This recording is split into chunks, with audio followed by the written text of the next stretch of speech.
Good evening, everyone. Are you good over there?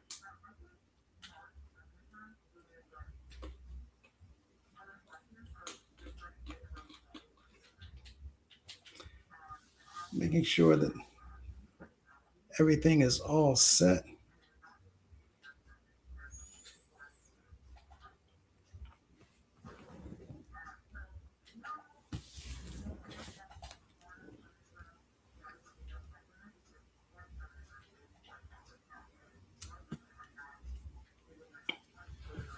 And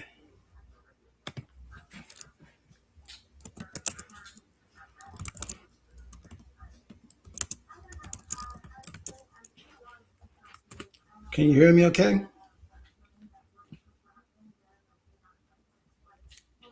Hello, hello.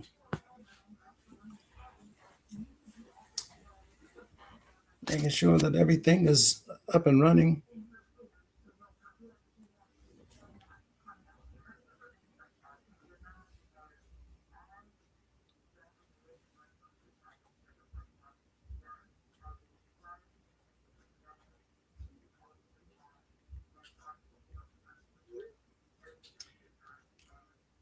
Okay, good enough.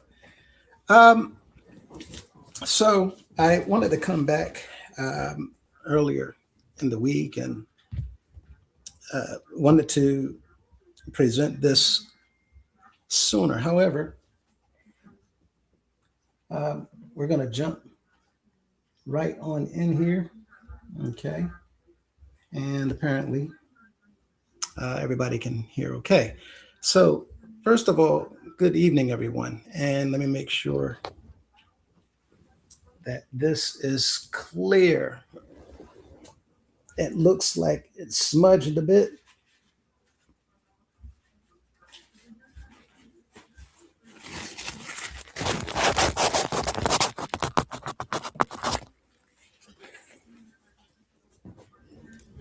Okay. So, um, first of all, welcome back. We're going to actually cover some information tonight that I'm sure might be a little bit sensitive to many of you. Um, and the hope is that you all simply understand what it is that we're actually presenting and where it is that we're coming from. So hopefully, um, everyone will just take in the information, take it for what it is. We're simply making you aware. And it is necessary for all of our members to understand what it is that we're going to be covering tonight. With that said, once again, welcome back. We're glad to be here. We know that it's been a pretty long week. However, another weekend is upon us. We're hoping that you all enjoyed your uh, Sabbath today and that you're enjoying your weekend so far. So, with that in mind, let's go ahead and jump right in. Make your comments known, questions that you might have. We'll get to them. If not during, then we'll get to them at the end. So, jumping right on in. So, we started off last week talking about the General Council's resolution. They had put together a resolution and we read it last week. We did not go into extensive detail. Um, that's what tonight is for. However, with that said, we need to cover just a few basics and we're going to build up on that. So, a property deeds is what we're going to be talking about starting off. A property deed is a physical legal document used to transfer ownership, which is called a title, of real estate from a seller called the grantor. I'm granting you something, to a buyer called the grantee. To be valid, it must identify, to be legal, to be legitimate. It must identify both parties, the grantor and the grantee. Include a legal description of the property, the deed, and contain transfer language, meaning that the property is going from one to the other in clear language, and be signed by the grantor. To help you better understand what makes a deed legitimate or valid and how the process works, you can watch a quick breakdown. We have a few videos posted. I'm not putting up the links, I'm just reading to describe what they are. But common types of deeds. You have one, a general warranty deed. This type of deed gives the buyer the most protection. A general warranty.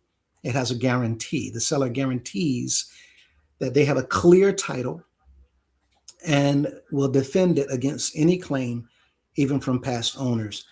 Claims are like liens. If there's debt that you owe and you have not paid, individuals that are your creditors, they can actually file to have a lien placed against your property. In the event that you are to sell it, what you owe them will come out of that purchase. That's a lien.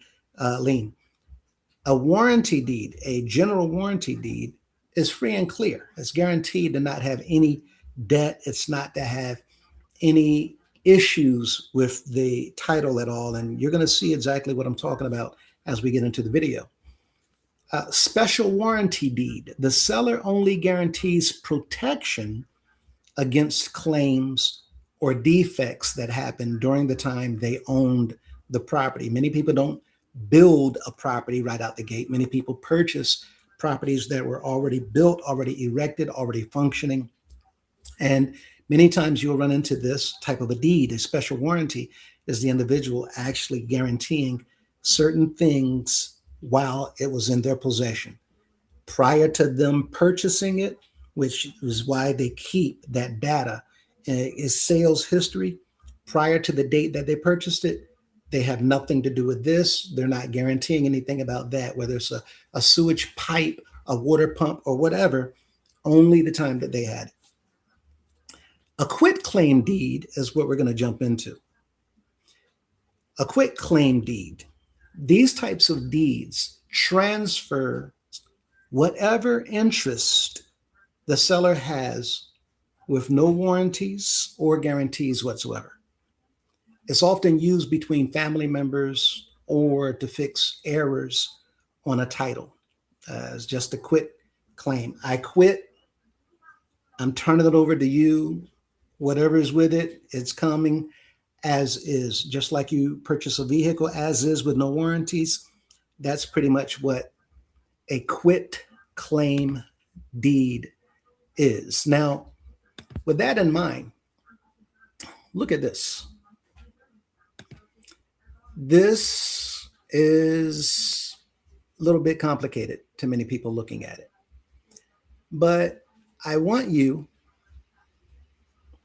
to look at the writing. All the black and white, you see United House of Prayer for all people, United House of Prayer for all people, United House of Prayer for all people. What this is a data collection of one property that transferred ownership. Okay. One property that transferred ownership. And with the property transferring ownership, let me blow this back up again.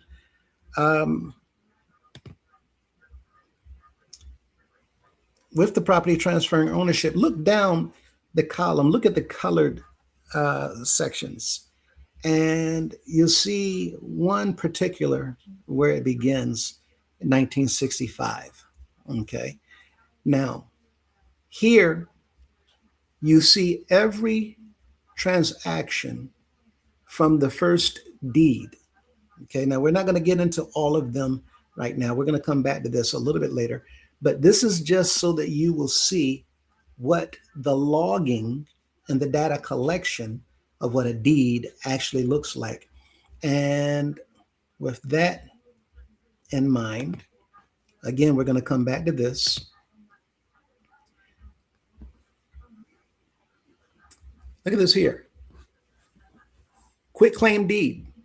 Now, we read this in the last frame. Now, what I'm doing is some of these frames you're going to see at the bottom, this is intentional, wording that comes across the screen. What I'm showing you is how to research and look up information online. All of this, for the most part, is an AI bot. Okay. So when you're looking at it, you're going to see, let me get that page back.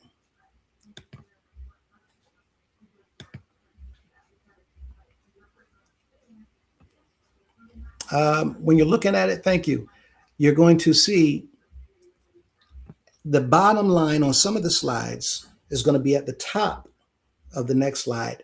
That way you actually know that all of the information is consistent. It's not anything that I'm throwing in here. I ask a question and then you're going to see AI tell you the answer from AI's perspective, not mine. I'm not making this stuff up. I'm just going to be reading what it is that you see the computer spit out. So here, key rules of deeds.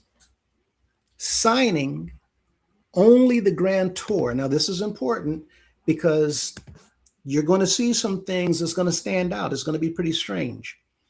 Signing only the grantor, the person giving up the property, must sign the deed. The grantee does not need to sign the deed. Only the grantor needs to. Now, it's not a big deal if the grantee does actually sign it, but it's not necessary. No one's going to ask them to sign it. And you need to remember that so that you understand why I'm saying this now going forward. Notarization. Most states require the grantor's signature to be notarized to prove it was done willingly. Why not the grantee? Because I don't need to notarize that I'm receiving property. You need to notarize in most states that you're giving away property. And the purpose for that is because the state wants to have a record of where the person receiving it got that property from. Therefore, if anything comes up, Mm, right? that's interesting. Let me make this back big, but that's very interesting. Yeah. Uh, and the reason is because things may come up. Keep in mind, when people file paperwork downtown, they're not going to verify it. They're not going to check it. They're not going to make sure that all the information is accurate. They're not investigators. Okay. They just are looking for certain information. Did you put in A, the answer to this question? A. Did you make sure that you put B in? Did you make sure you did C? Did you make sure that you signed it? Did you make sure that you added this information? All of that is there. Okay, let me see. All right, you got that. You got that. Good enough. And they will take it, stamp it, and they will file it. They're not interested in verifying or confirming the information on that document. They only need to make sure that the information that they want is on the document so that if something comes up later down the line, now they can pull this document and they find the information that they're looking for and they know who to catch up with because that information will lead them to who the property came from. So if there's a problem with the property, now they can track that problem. You were thinking something about what I just said? No, no, I mean that's just good information, good to know. I found it to, just be very interesting. Hmm. Because like you would think that they would need both, you know what I mean? But I guess it does only matter that the current owner or the grantor is the one who, actually files anything. I mean, why do I need to file something to say that Receive. I got it, you know? Yeah. Right. If you're giving or selling a seven, eight, $900,000 home, $20,000 car, $1.8 million property, they want to know that individual where you got it from. As long as nothing comes up, It's all gravy. Mhm. However, if something does come up, they're going to be knocking on that person's shoulder. Many people all the time purchase things that are questionable, but Mhm. the government knows that, right? Anytime many people are looking for used items, everybody don't buy brand new. I happen to Mhm. think that it's not the smartest thing to purchase brand new, because it's Mhm. going to lose a lot of its value Mhm. instantaneously right after you open it or walk out with it. But Yeah. used, right? We hear this all the time. For those who go thrifting, I love thrifting. Mhm. Used or like new, barely used, right? Still same quality, um, Mhm. and it's going to get the job done. Uh, Yeah. so, looking at the notarization, that's why only the grantor needs to notarize. Recording, while a deed transfers ownership upon delivery and acceptance. Delivery, I'm bringing it. I'm accepting it. You're accepting it. I'm Mhm. bringing it. It should be recorded at your local county office, such as the Registry of Deeds, to give public notice of your ownership. And that way it becomes more solidified because once you post it and make a public notification of that posting, now you're giving the public the opportunity to speak up in the event that there's something that you're aware of pertaining to that specific property. Now, this is going to be Mhm. difficult because people don't know when property ownership is changing, right? Which is why it's so easy to do what we're going to talk about tonight. But again, when something comes up later, what you do today, I don't know anything about. I'm not reading all the newspapers, we're not checking them all out. And I'm certainly not going to find this little teeny tiny 7 by 3 inch ad or posting that you put in yesterday's post Wednesday afternoon. No Mhm. one's going to know about it. But what makes it legal is the fact that you actually posted it and made it public notice. Mhm. When I come up 4 years later and something happens, job, I need to move, I can't keep the house, I know I'm not coming back, I put the house up for sale. All of a sudden, my insurance company tells me they did a title search, and for whatever reason, Mhm. there's a problem with me selling the house. Or wait a minute, what do you mean there's a problem? Well, we found something on Mhm. the title when we did a title search. They're checking out that Mhm. title to see if there's anything attached to it. And many people have found out that their homes were actually sold right out from underneath their feet without their knowledge Mhm. because they don't verify this information.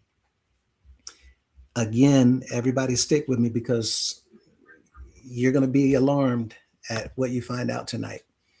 Um, so look at that bottom. It says, please tell me what specific question or issue you have with your deed so I can give you a precise answer. And I left that there. I want you all to see it.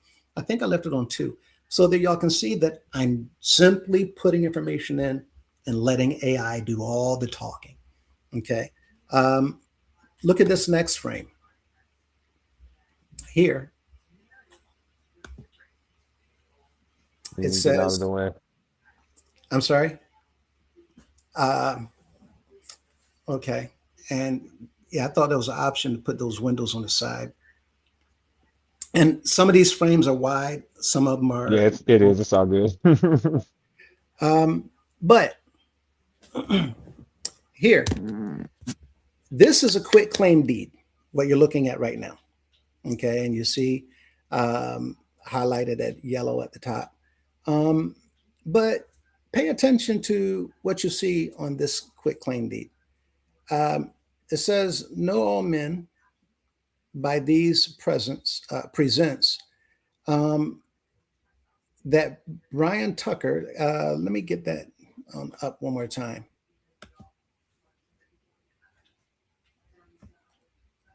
Can you blow that page up again? Okay. Um, Brian Tucker here and after. And you all, my eyes, I'm 2.5 days. A lot of you have been calling and texting. I haven't. responded. It's all good. So yes, y'all know in the audience what's going on. So my vision is very, very blurred right now because I'm on fumes. But uh, Brian Tucker, there and after, called Grand Tour in consideration of $10 and other valuable consideration to the Grand Tour. That means I'm receiving, the Grand Tour is receiving $10 to the Grand Tour in hand, did at and before the sealing of these presents by the United House of Prayer for all people of the Church on the Rock of the Apostolic Faith, thereafter called grantee. So the House of Prayer is the grantee. The House of Prayer is the one receiving the property. Brian is the one giving the property. Okay. Um, in the state aforesaid, the receipt of which is hereby acknowledged, have granted, the grantor has granted, bargained, sold, and released for $10, sold and released, and by these presents do grant, bargain, sell, and release unto the grantee herein the property described as follows. Now, we're not going to read all of that, but who is the grantee in this specific deed? Well, if you look at the red arrow at the bottom of the page, you'll see it says the grantee's address is 1665 North Portal Drive, Northwest Washington, D.C.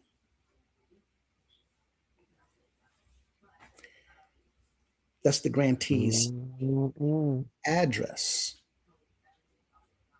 Okay. Now, if you look, one second, at this next page,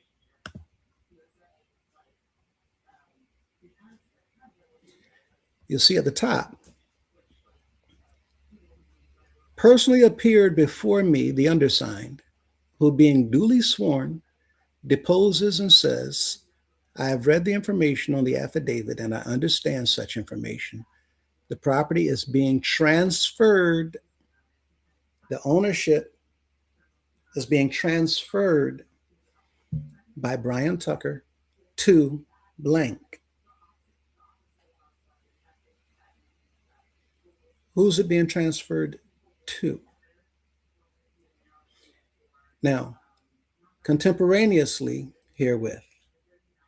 Now, if you look at the blue arrow, it says this deed is exempt, or excuse me, exempt from the deed recording fee because exemption number one, transferring realty in which the value of the realty, as defined in Code Section 122430, is equal to or less than $100. So, what this deed is saying, I don't need to pay a transfer fee because it's less, the value is less than $100. I'm That doesn't even selling make sense. for $10. What was that again? That doesn't even make sense to me because it has a deed. But No, okay. but y'all gonna see again, you can put whatever information you want on a lot of government documentation, whether it's local government, county government, city government, or federal government. You can put anything you want. Now, the hope is that the information that you put on the documents are accurate and true. Now, I'm going to go out on a limb and I'm going to say that Mr. Tucker is not really aware of everything going on right here. And I'm going to say that confidently.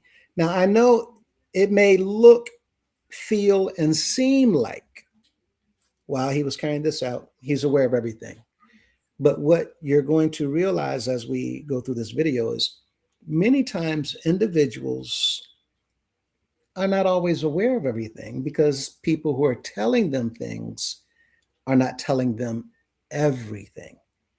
So I'm going to be of the impression that Mr. Tucker simply is not aware of what's really going on right now. And you all are going to find out what I'm talking about shortly. Um, but if you go down to the green underlined section, as required by code section 122430 or 70, I state that I am a responsible person who is connected with the transaction as grantor. Now, the date that this deed was filed is here at the bottom, August the 30th, 2024.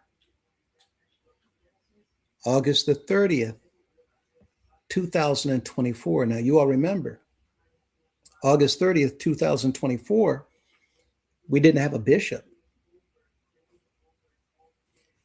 August 30th, 2024 was after Mr. Bailey had deceased. August was prior to October. October 13th is when we had the special assembly, when the election was held. So here's August 30th, where this transaction is being carried out.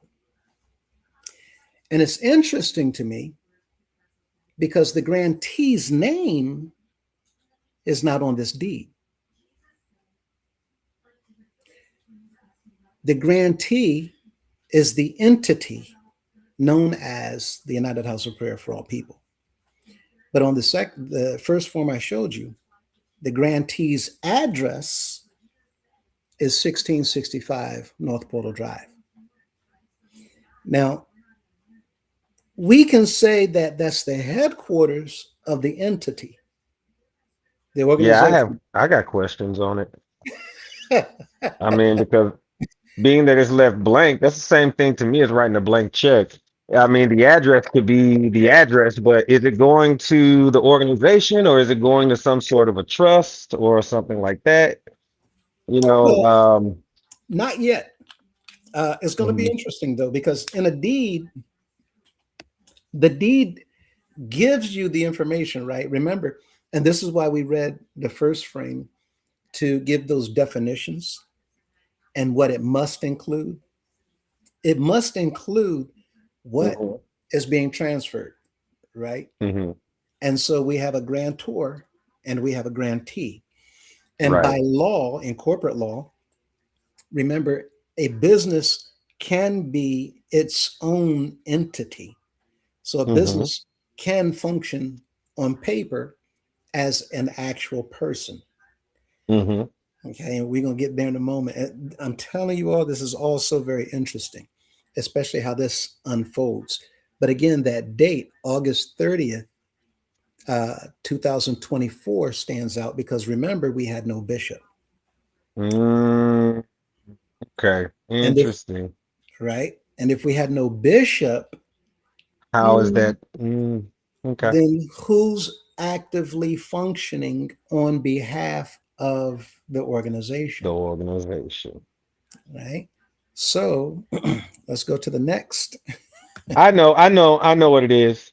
It Uh-huh. has to be the spirit of the man waiting on the body to get there, the new body, Is right? very interesting. Um, some people might say that, but we know that in between elections, we have an individual who's been designated, handpicked, selected, and appointed, Hmm. right, Yeah. by the former bishop, Hmm. which is also questionable because that position is a position that the members have absolutely nothing to do with. They have no say so in. An Hmm. individual who's going to replace the CEO in the event that he is incapacitated or he's not uh, in office due to whatever reason, he's Hmm. picking his own substitute, I thought the people picked that. right? You know. So you have a CEO who's saying, in the event that I'm not able to do whatever, Hmm. I get the power and the authority to designate my responsibilities, my authorities, my powers in this organization to someone of my own choosing. Okay. That's a little problematic. Um, so we know that we have someone that the Constitution says, in the event that the bishop is not in office or service, that this individual, called the senior minister, designated and appointed by the bishop, they will act as the CEO with all powers of the CEO. But we're going to look a little bit closely at the Constitution a little bit later on as well. So, with that in mind, um, look at this again and notice it is a quit claim deed. But also notice it's not the same quit claim deed. But also notice if you look at the description, this description tells you that it's talking about the same property. Okay. Now, at the top of this quit claim deed, it says, know all men by these presents that the United House of Prayer for all people of the Church on the Rock of the Apostolic Faith, hereinafter called grantor, the last deed, the House of Prayer was the grantee. This deed, the House of Prayer is now the grantor. Watch carefully. The House of Prayer, hereinafter called grantor, Hmm. in consideration of $10, the same amount of money that the last grantor received to sell the property to the United House of Prayer for all people. Well, now the House of Prayer is coming back, and the House of Prayer is now saying, well, I'm going to quit claim this deed. For $10, I'm going to give it to someone else. Now, watch. It says $10 and other valuable consideration to the grantor received in hand, paid at and before the sealing of these presents by Bishop A.D. Cunningham and his successors, trustees, as trustee for the United House of Prayer for all people of the Church on the Rock of the Apostolic Faith, a nonprofit corporation organized and existing under the laws of the District of Columbia, hereinafter called grantee. Hmm. So I'm going to read the bottom of this, and we're going to come back, explain what's going on here. The receipt of which is hereby acknowledged, have granted, bargained, sold, and released, and by these presents do grant, bargain, sell, and release unto the grantee herein the property described as follows. Now it's the same property in Rock Hill, South Carolina. Now, what this says is that the House of Prayer just sold a property for $10 to Mr. A.D. Cunningham, the trustee on behalf of the United House of Prayer for All People.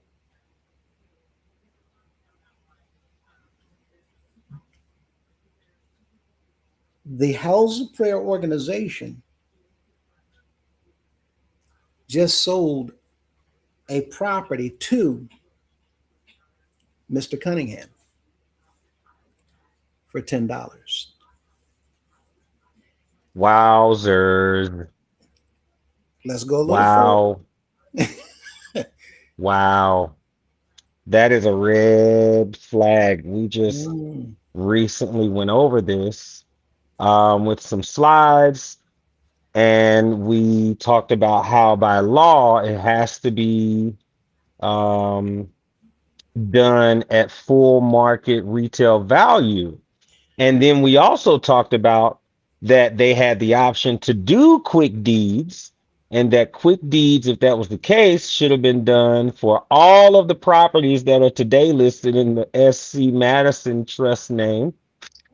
Quick deeds should have been done to transfer all of that to every bishop thereafter, and everything should be in AD Cunningham's name via a quick deed, if Well, that's the case. we're gonna get there, Mm, sorry. and that's why. No, it's all good. This is why I said earlier, if y'all presented that information, then this is perfect because it's Hmm. going to actually piggyback on that and go into a bit more extensive detail Yeah, over one solid. transaction.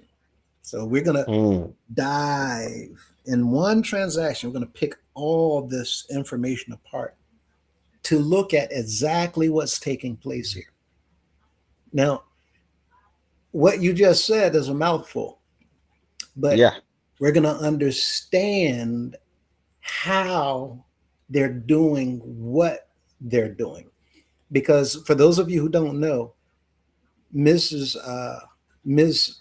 Miss Madison has a master's degree, Mm, and she has quite a bit of knowledge in real estate, quite a bit of mm-hmm. knowledge in contract law. Anyway, let me get back on topic. But my point here is when you learn about certain subjects, you also learn how to use the laws within those fields. Right. Okay. So as you see and understand what we're getting at, you're going to see so much more as we uncover this. Look at this highlighted section at the bottom, the yellow. Um, Derivation.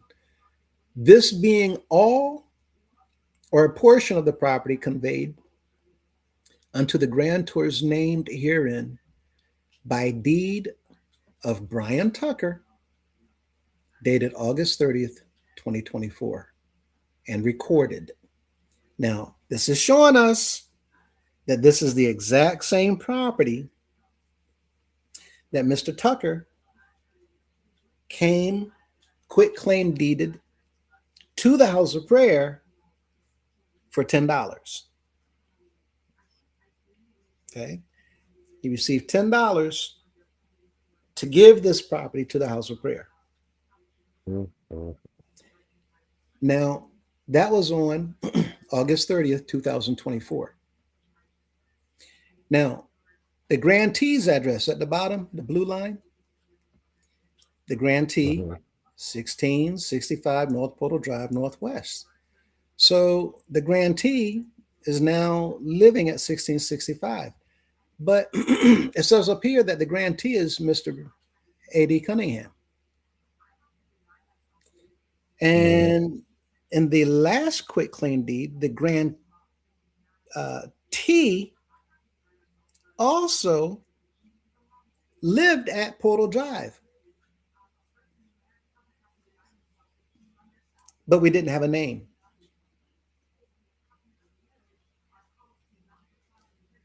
The grantee in this contract, this deed, lives at Portal Drive.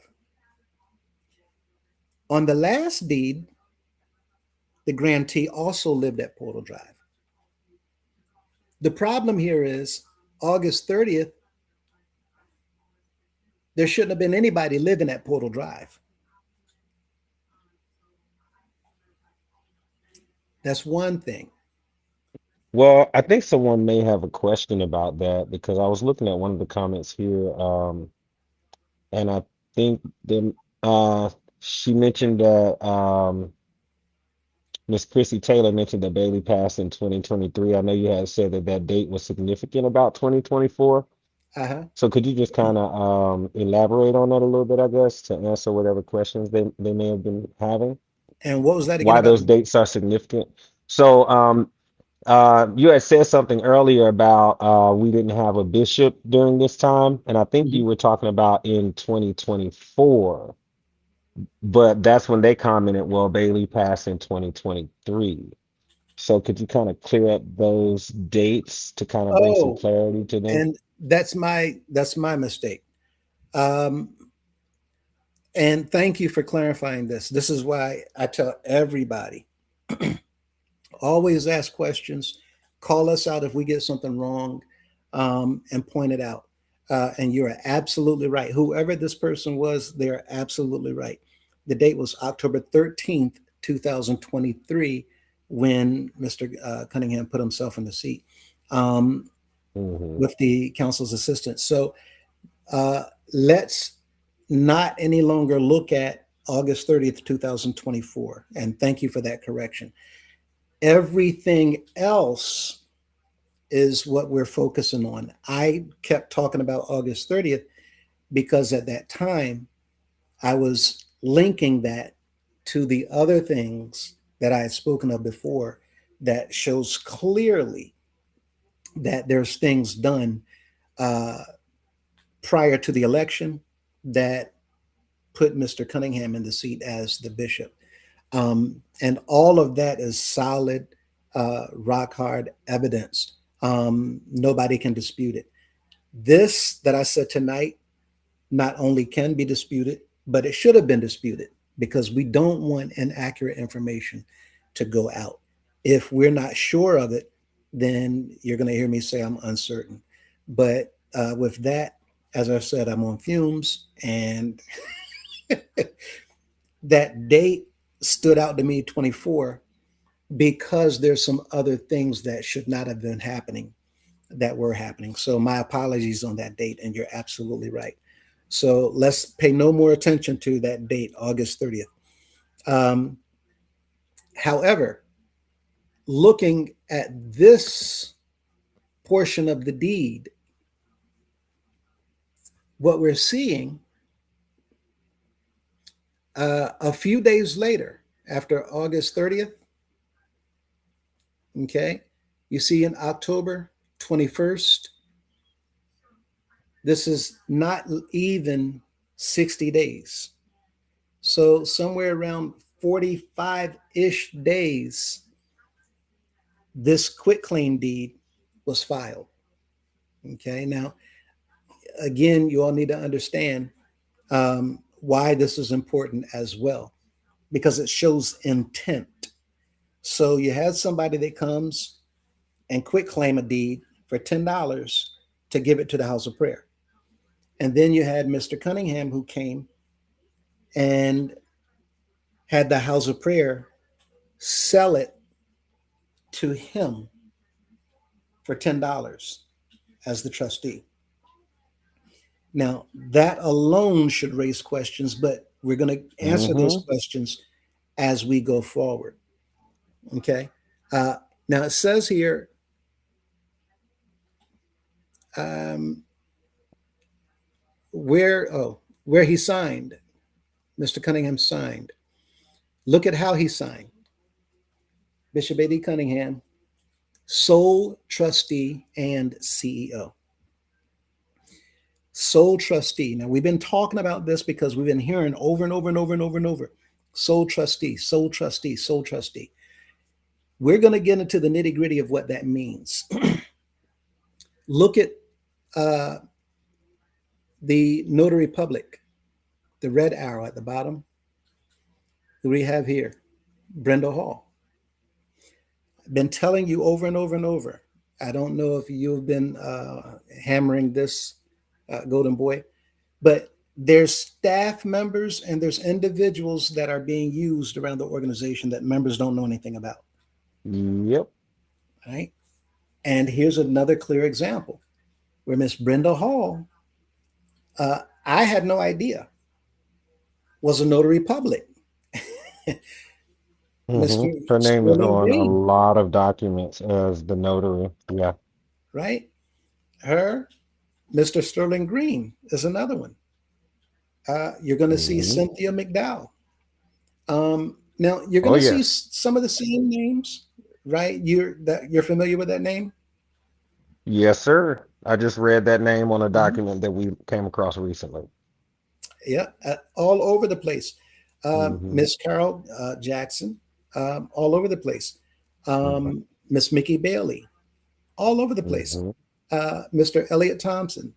Oh, Um, yes. you're going to see some of these councilmen, which we're going to get into that as well, which is why we're talking about this tonight, to show you all the work that the council does that the members don't know anything about. And you haven't seen councilmen do their work yet, but it's coming because the council's doing the work to set up the CEO and the bishop at House of Prayer to do what they're doing. He could not do what he's doing here if the council did not do what they did back there. And we're going to get there in a little bit. So this is just more evidence to show you that they utilize individuals within the executive office to sign paperwork as a notary public. And so they pay for, it appears, certifications for staff members to become certified in notary publics so that they can sign off on paperwork. They have an in house attorney so that they can sign and file paperwork. And they have other staff persons around them making sure that all these other things are being filed, all without the knowledge or consent of the members whatsoever. Right now, look at this next form. Next slide. Here we see the yellow arrow at the top. Now it's going over the same quit claim deed. I've read the information on this affidavit and I understand such information.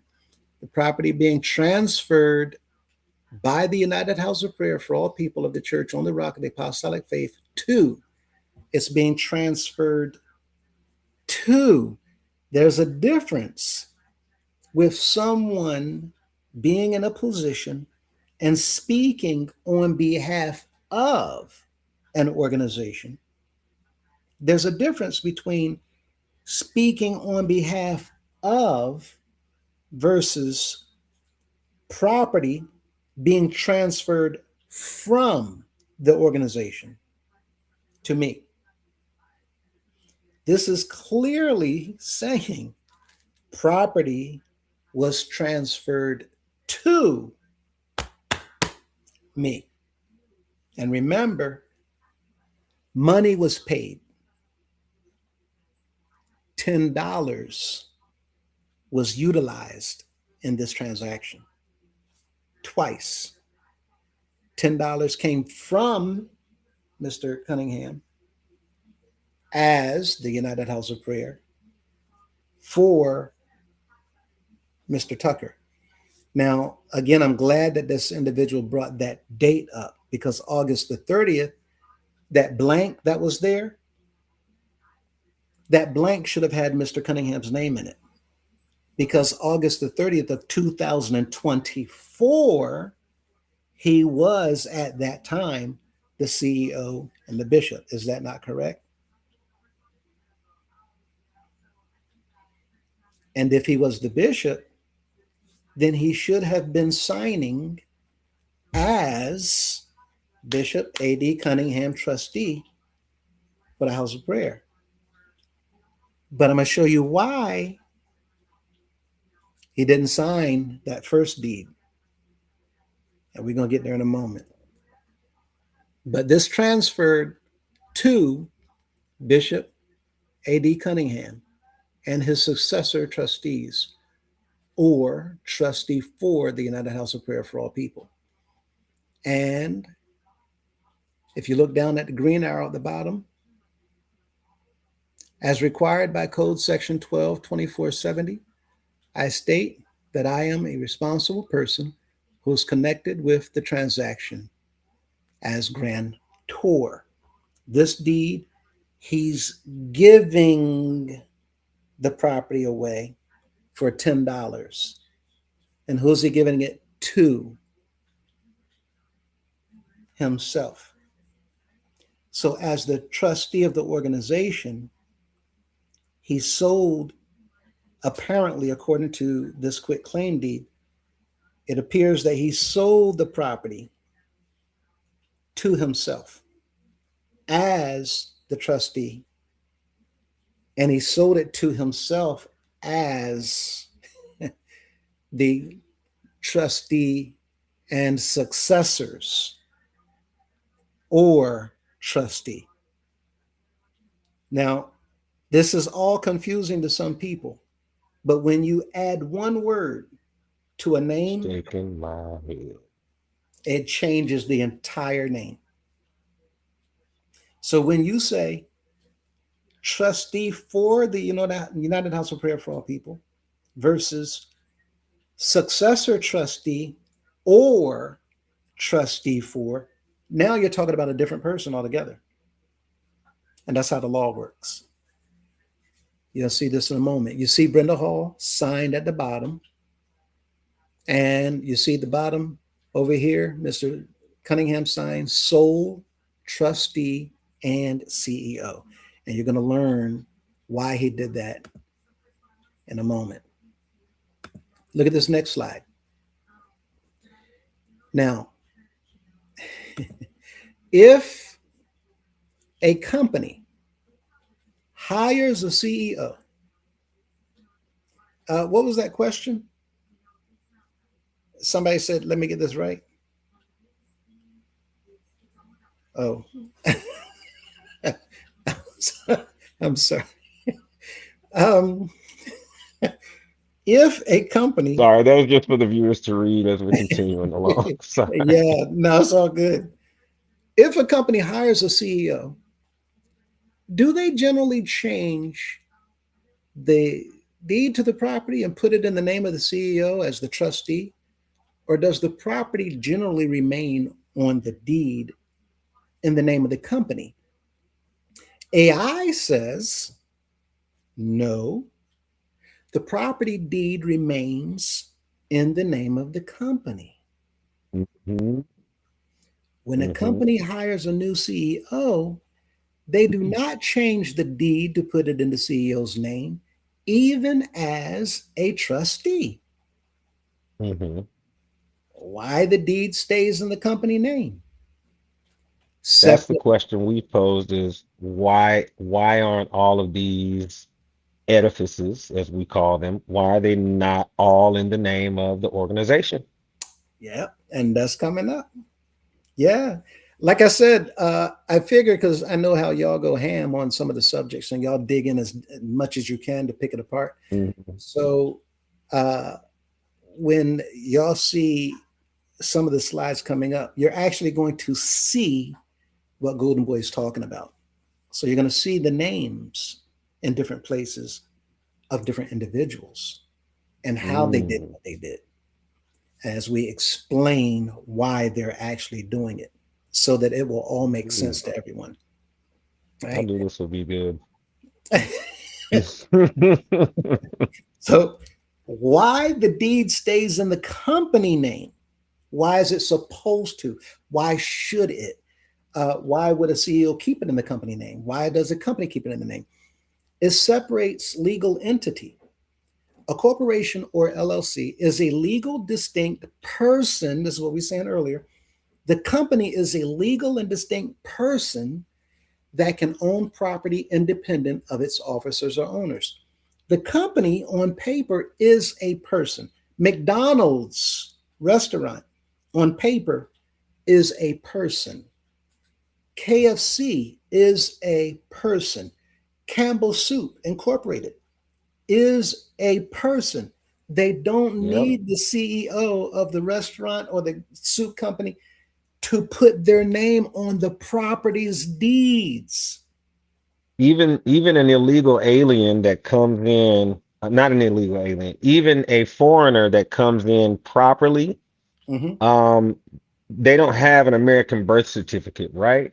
So they even get what's called a tax ID number to identify them as an entity that's able to legally function within the confines of the United States. Then they can start a business, they can get their own place to live, they can get cable in their name, they can get, pretty much whatever they want. They can enroll their children into school, all of those Yep. things, but you have to be a legal entity, something that the government can tax or not tax is what it boils down to.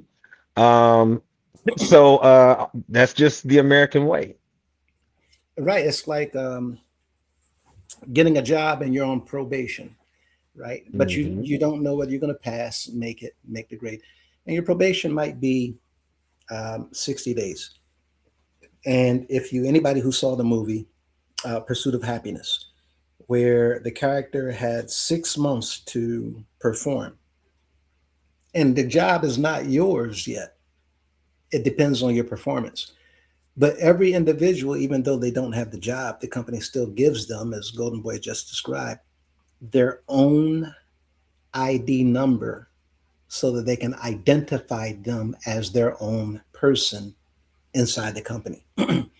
You have a company that you start or at home business, whatever it is, you will get a number and something to identify you on paper, making your company on paper its own entity. And this is how people, when they have the most horrible credit, they'll start an at home business. And now you see them buying everything on credit, credit, credit. How are they doing it? Because they're not using their personal credit. Their personal credit is shot, but now they have business credit and they can purchase everything they want in the name of their business because their business has credibility that can get loans from the bank. So this is saying that there's no need for a CEO to do what we see our CEOs actually doing. It's not necessary.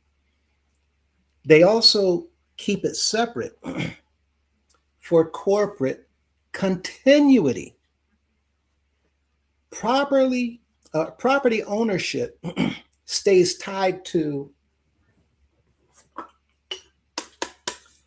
the property ownership stays tied to the business. Okay. This lid belongs to this cup. This cup is the company I run. I don't need to take the lid and put the lid in my name. I run the entire company. The lid stays on the cup. I don't need to take the lid off and put it in my pocket whenever I leave the cup behind. I leave the lid on the cup because the lid is not going to go nowhere. As long as I run the company, that lid stays where it is. As long as our CEO is over the company, the property is going to stay where it is. It's going to blow you all's mind why they're doing this. Stay with me. So, for corporate continuity, you keep the property of the company in the name of the company.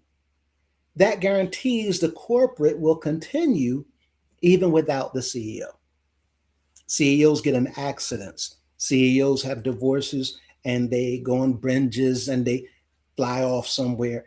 They have problems where people, companies can get new CEOs, but if a CEO is transferring all of the company's assets into their name, that's a big problem. Okay. So the CEO role, the CEO is merely an employee at the bottom of the page. He's merely an employee and an agent of the company, not a owner or trustee of corporate real estate. Surely not precious. Right? But what do we hear all the time in our organization? Y'all taking care of my buses?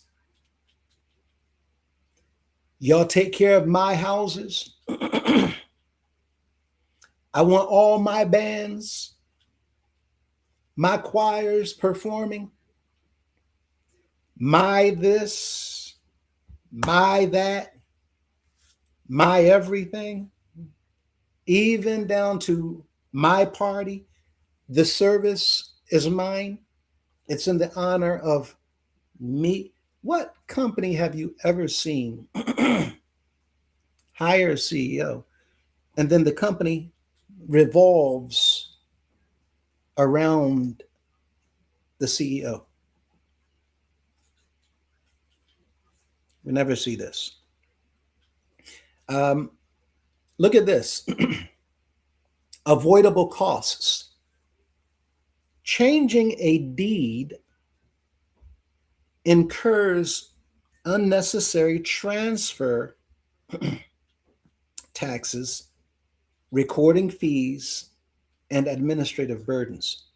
You're going to have to pay transfer tax, you're going to have to pay recording fees, and it's going to cost all types of burdens for administration. Administration meaning human resources, because they got to file more paperwork. They got to file more paperwork. They got to sign more paperwork. They got to listen. All those deeds you had Brenda Hall's name on it. This is more paperwork. Elliot Thompson, more paperwork, right? All this paper, stamp, paper, notary public, paper, witness, it's paper. It's unnecessary. And each one of those documents, got to pay for it. Watch carefully. Now, when the company keeps the property in the name of the company, you don't have to do all of that. It's not required, right? So if you leave it in the name of the company, it doesn't matter who come and who go, because the property's not going nowhere. The company is stabilized and everyone revolves around the company and the assets, the property. But the company does not revolve around the CEO. The CEO is supposed to be looking after the company. So the CEO role we just talked about, look at the exception for corporate trusts. In a corporate trust, the only time a trustee's name appears on a corporate deed is if the company holds the property through a specific corporate trust. Even then, the trustee named is typically a financial institution, right? A financial institution or a legal trust entity, a company name, not the individual CEO, or maybe a representative of a company, but that person still will not be the CEO. Now,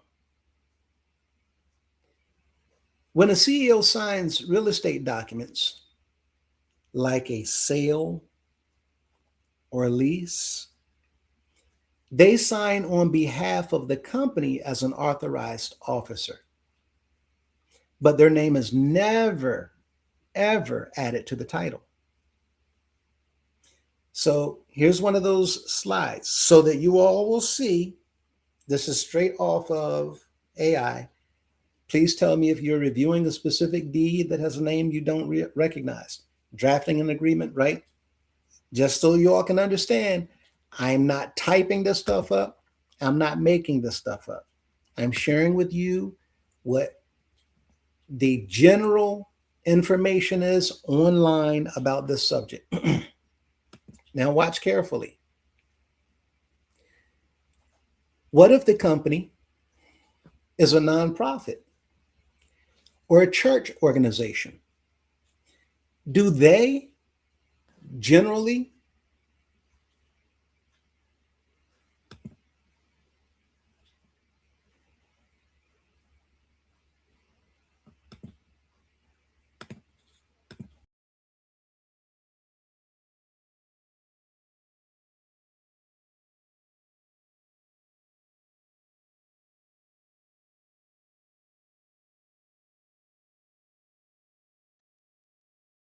One second.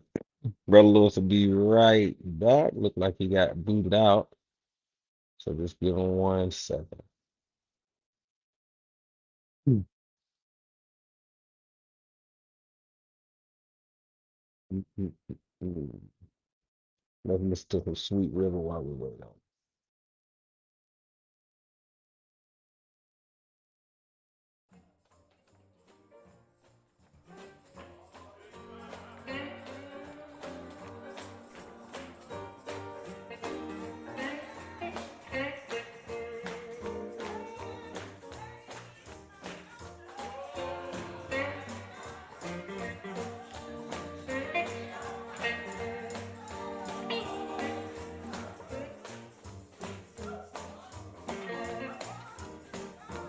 Think he got a phone call.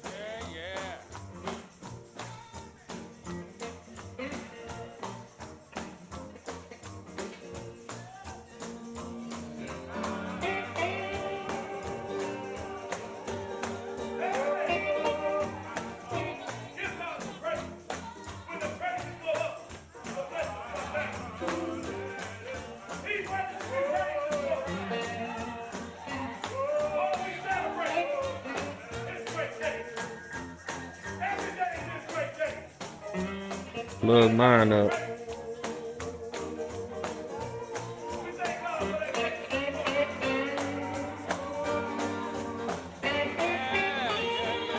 There we go. All right.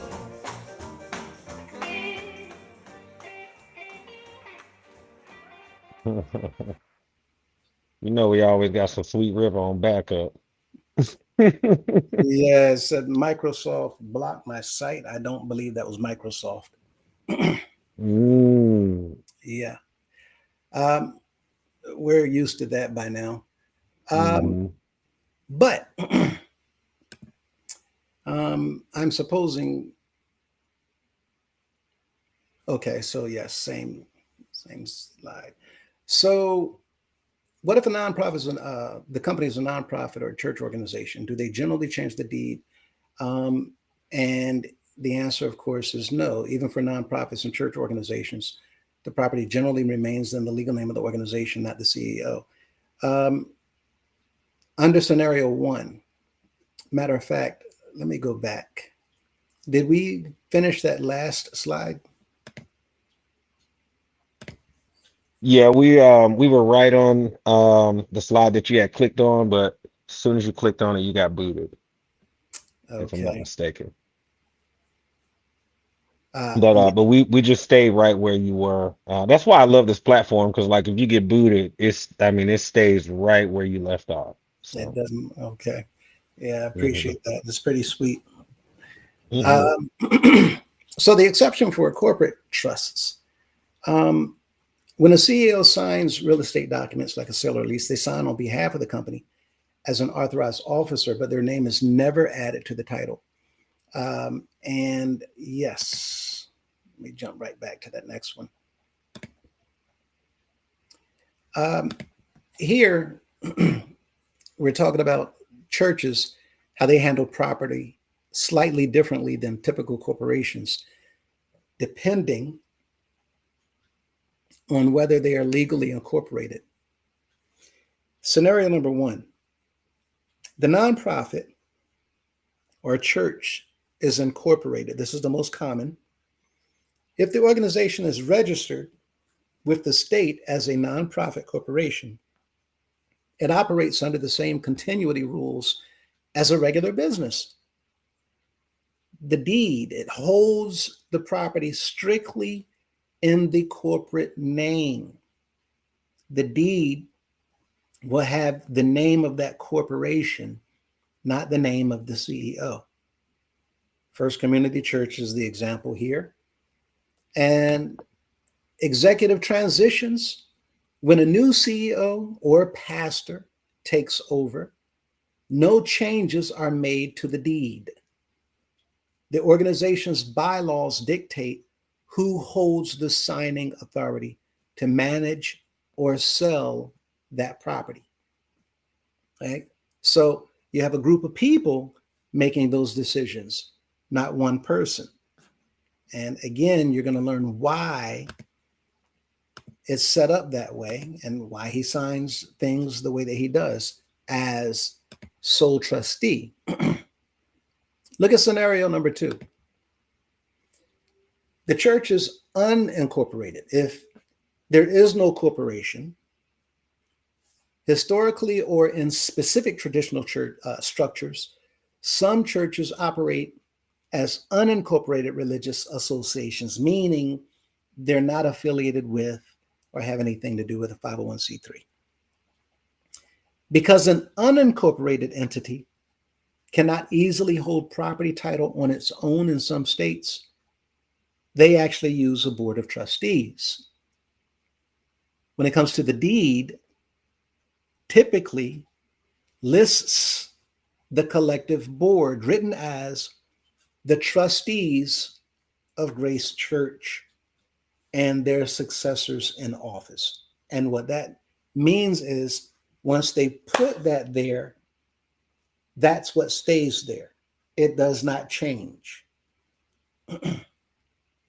Even when it comes to executive transitions, individual names of the trustees, which might include a senior leader, but usually includes multiple church elders, do not get updated on the deed every time a person leaves.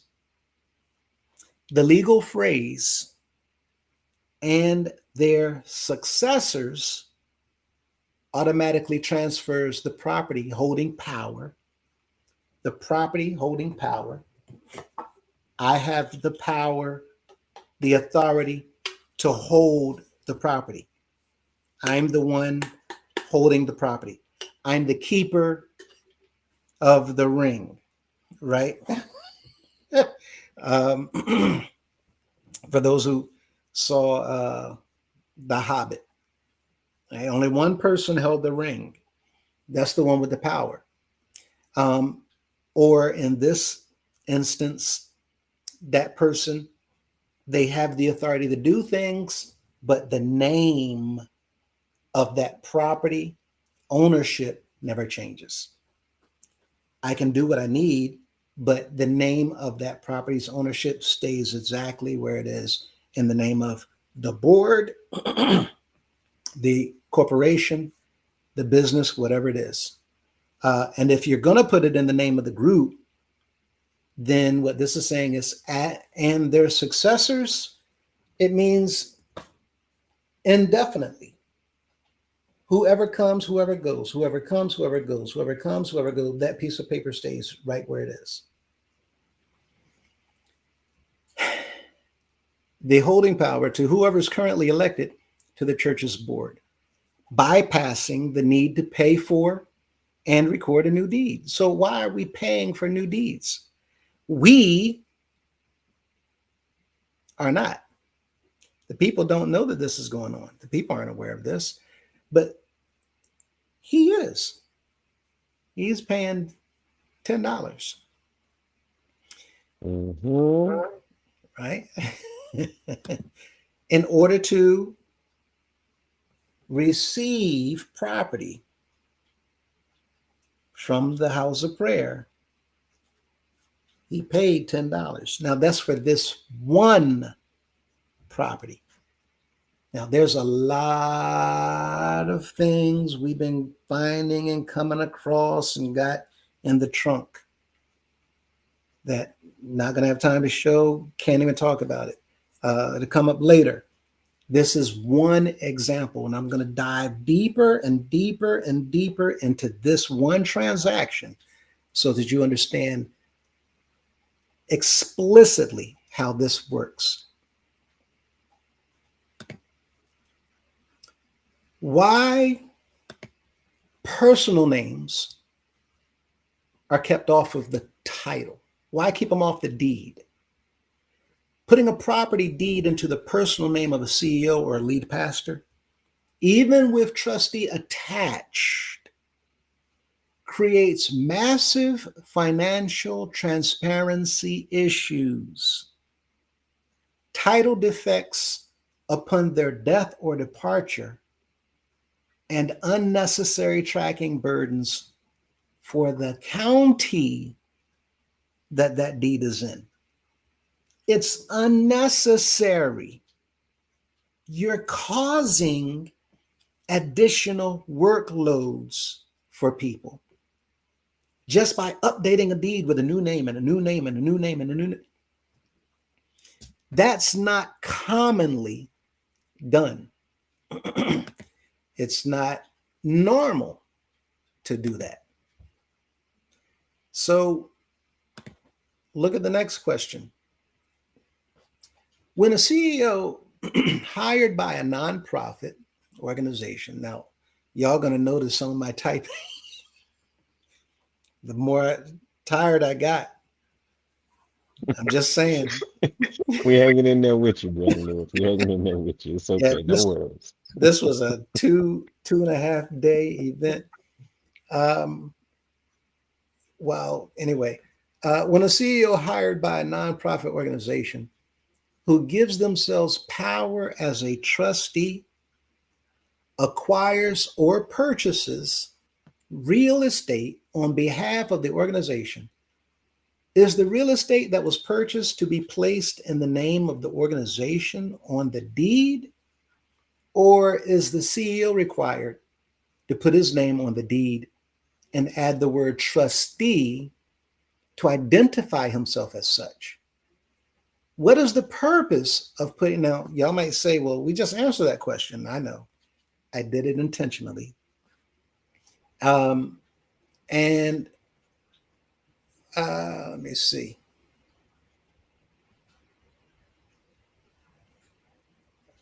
Thank you. Um, what is the purpose of putting their name on the deed instead of naming the organization as the owner? Why would they do that? Why would they know? Some of this we know, but I want y'all to see what AI says. What is the purpose of adding the CEO's name on the biennial report as the beneficial owner, along with a friend of his, the second beneficial owner? So that you all understand, all I'm doing is I'm linking now things that we already know has transpired and taken place. Why would I want my name on a deed? And why would I want my name on a beneficial owner report called a biennial report? And why would I name a friend of mine also on that report? Placing property in the name of the organization versus the CEO slash trustee. When an authorized executive purchases real estate on behalf of an incorporated nonprofit, the law strongly prefers and expects the deed to name the organization itself as the sole owner. The law prefers and expects the name of the company to be the sole owner. The law expects it. No, Example? that's crazy. That is crazy. Mm-hmm. That you just said that the law expects it and not suggests it.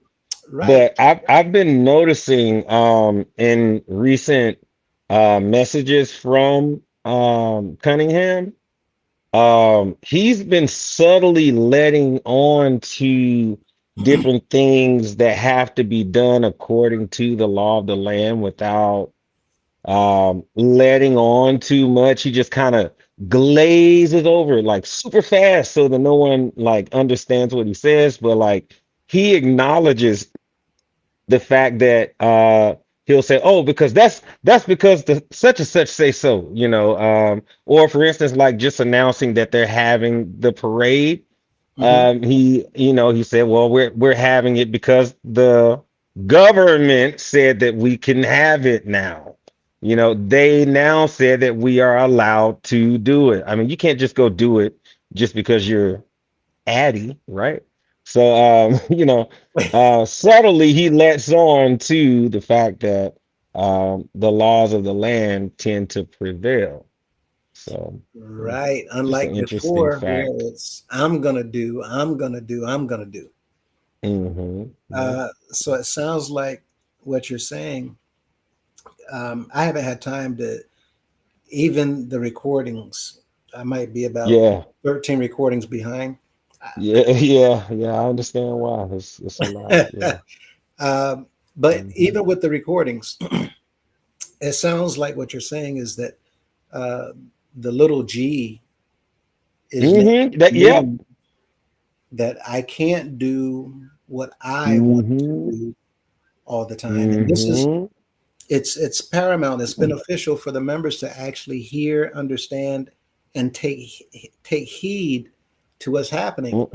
We're Mm-mm-mm-mm. seeing more and more and more a backing away from the Yeah. idea that it's what I say hmm and no one can judge me. Well, we just said that as well, Ms. Mintz and I. We were pointing out on one of our recent lives, hey, you guys do understand that this is the little G here talking, So with that in mind, as you say so eloquently, um, like I don't know, man. Folks just got to wake up and look at the writing on the wall. I don't want to go much further than that. It's very telling, and for this type of questioning to come up, and all I'm doing is I'm asking questions that many people, many of you have asked me Absolutely. pertaining to some of these things, but so everybody can see it, right? hmm And so this says when placing property in the name of the organization versus CEO, there is no legal requirement, the second paragraph, for a CEO to include their personal name on a corporate deed. There's none, no legal requirement whatsoever. Placing the name of an individual officer on a deed as a trustee is an archaic holding method, meaning it is so old, it's dinosaur age. Why are we sharpening bones and so that we can So you're saying know it's a tactic out of the it? archives, right? Is that what you're saying? Right. They had to go to the archives to pull that one out. No one Oh, thinks of that. Sort of like our current commander in chief, when he tried to use like a 1909 or a 1901 law to it's a law it's a really really old law that he used. I think it might have been for birthright citizenship, um, but it's archival, right? Sometimes they try to pull from old laws. They're still in effect, but we don't use them for a reason.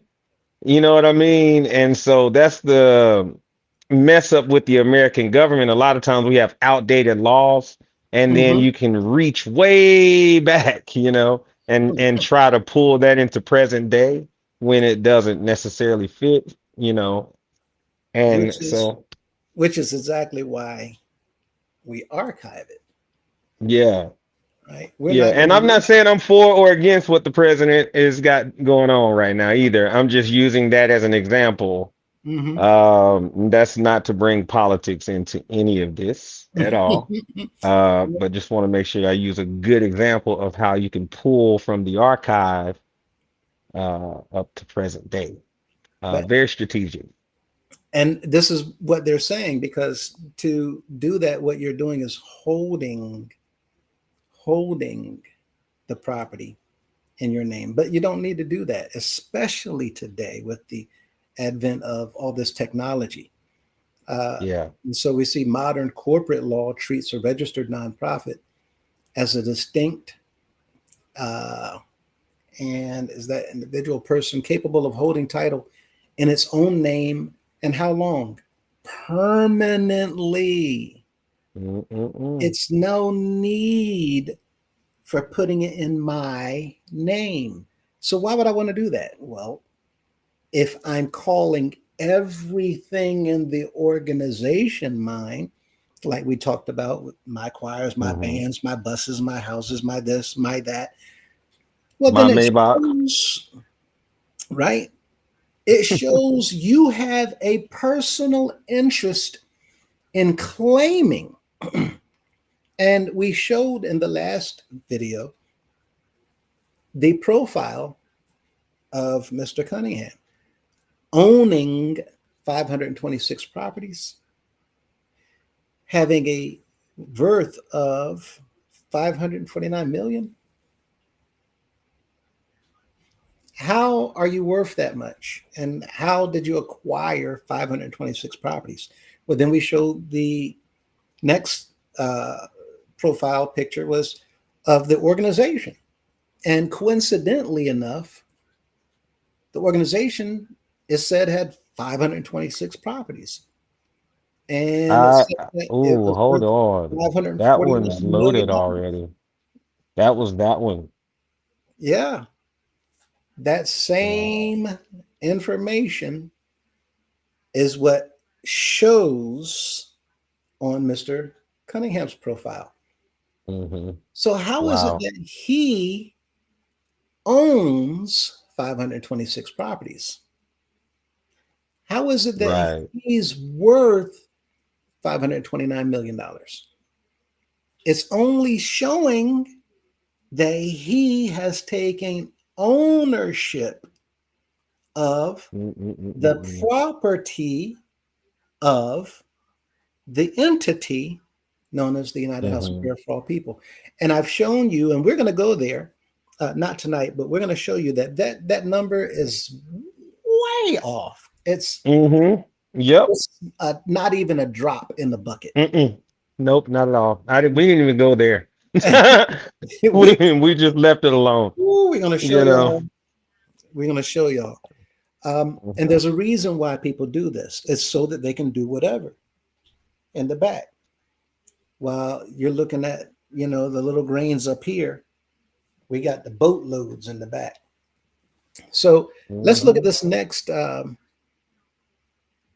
this next page. And here, what is the purpose of putting their name on the deed as a trustee? If it is not legally necessary, a CEO who deliberately structures a deed to read Bishop whatever as trustee for whatever is typically doing so for two specific strategic reasons. One, eliminating board oversight. It's not good.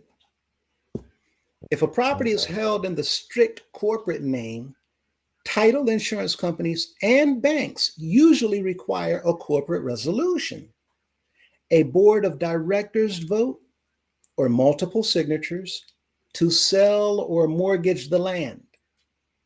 By naming himself explicitly on the deed as the sole trustee, the CEO ensures that his signature alone can sell, transfer, or borrow money against the property, completely bypassing internal checks and balances.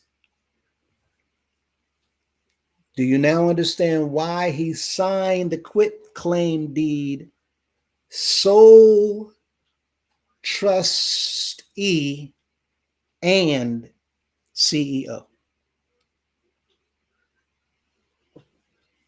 Meaning, if a bank looks at this, the insurance companies look at this, the government looks at this, then they see sole trustee.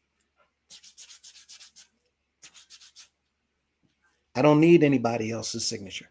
I don't need anybody else's permission. Remember, one man, one man, one man.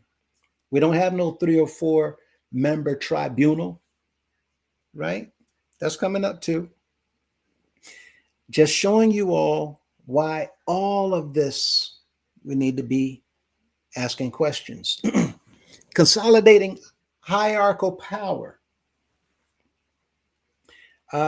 In certain hierarchical, religious, hierarchical, it's like hierarchy, hierarchical, religious organizations, this structure is used to legally codify that the local congregation has no ownership rights.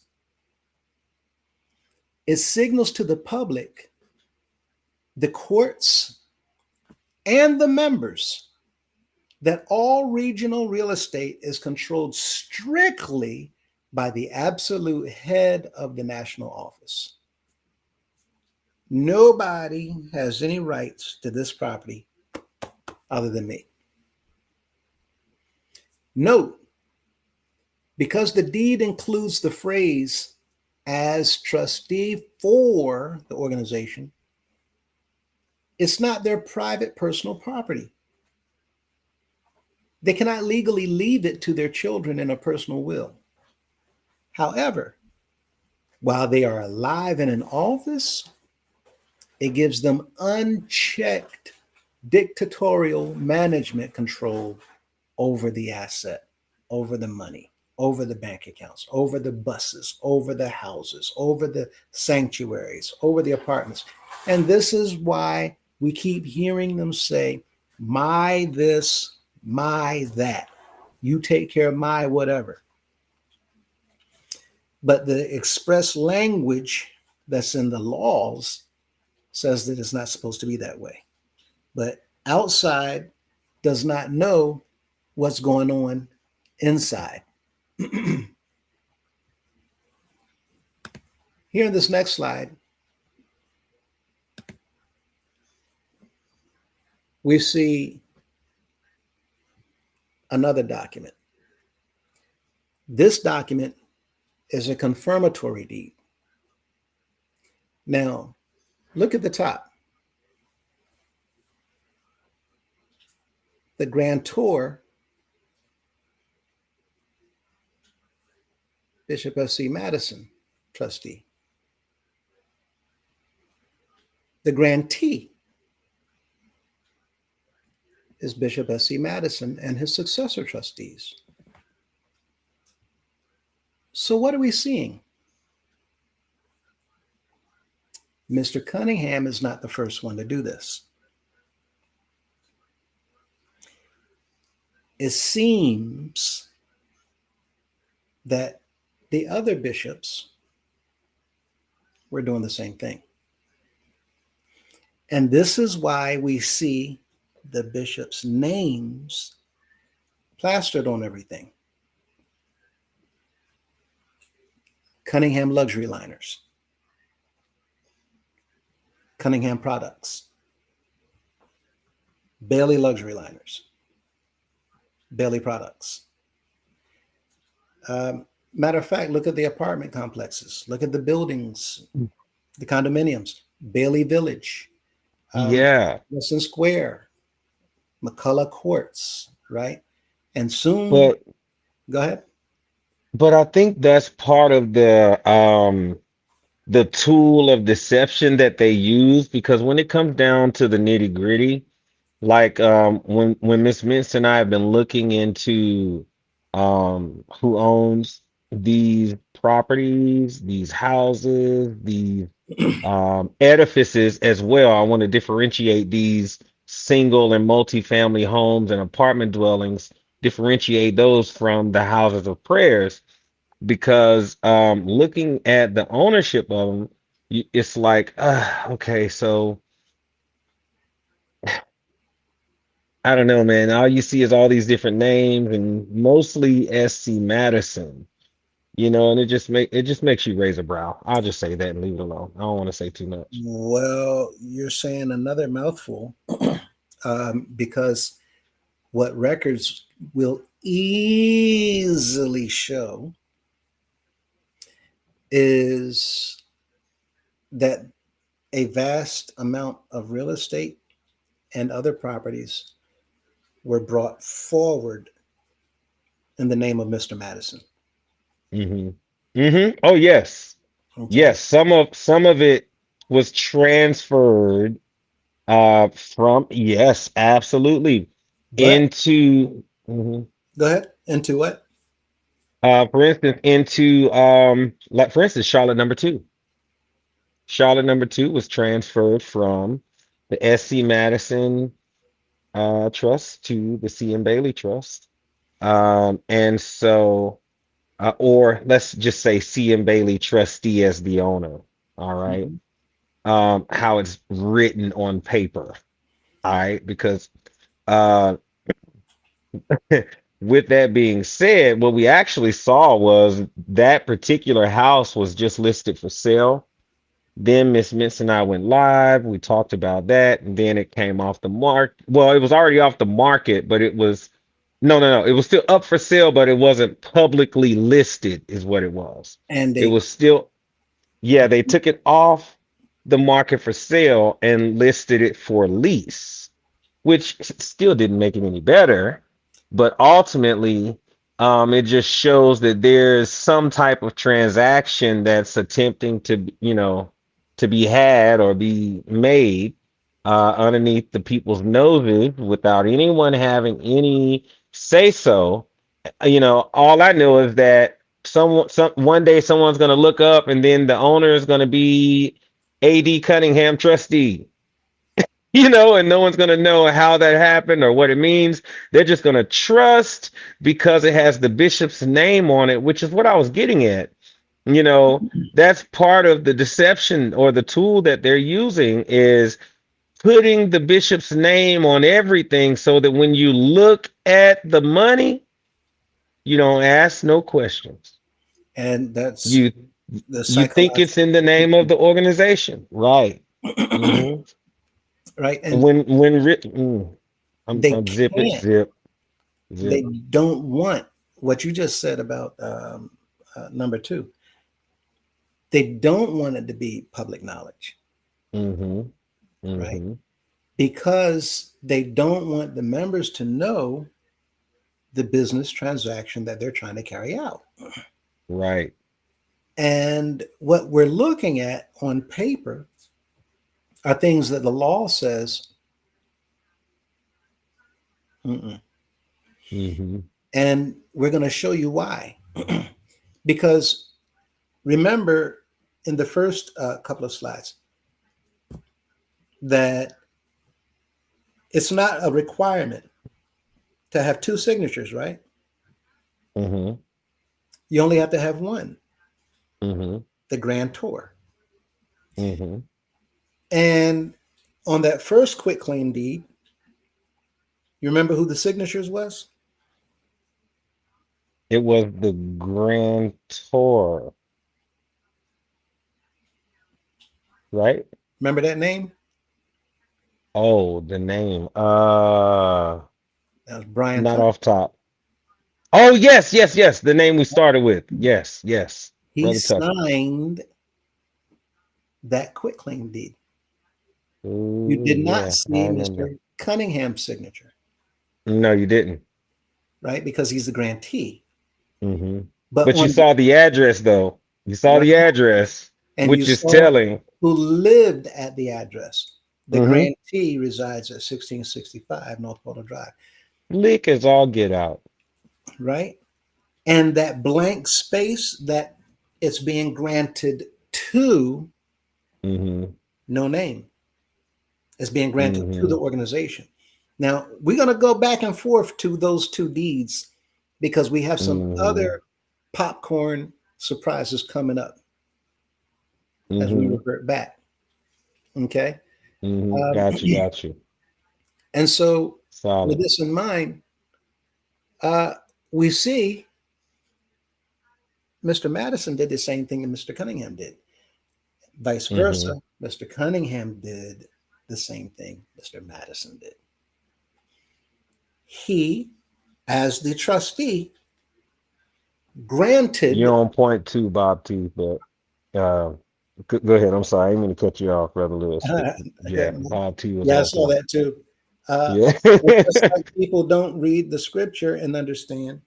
People don't read the law to understand. Mm-hmm. So as Right. these business transactions are being carried out in front of everyone, we're looking at it like no big deal.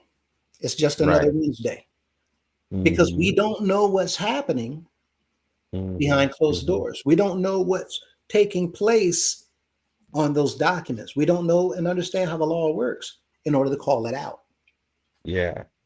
Right. So it's like taking candy from a baby is how easy. Mm-hmm. Mm-hmm. You can take anything from people who don't know the law and they will never give you a problem.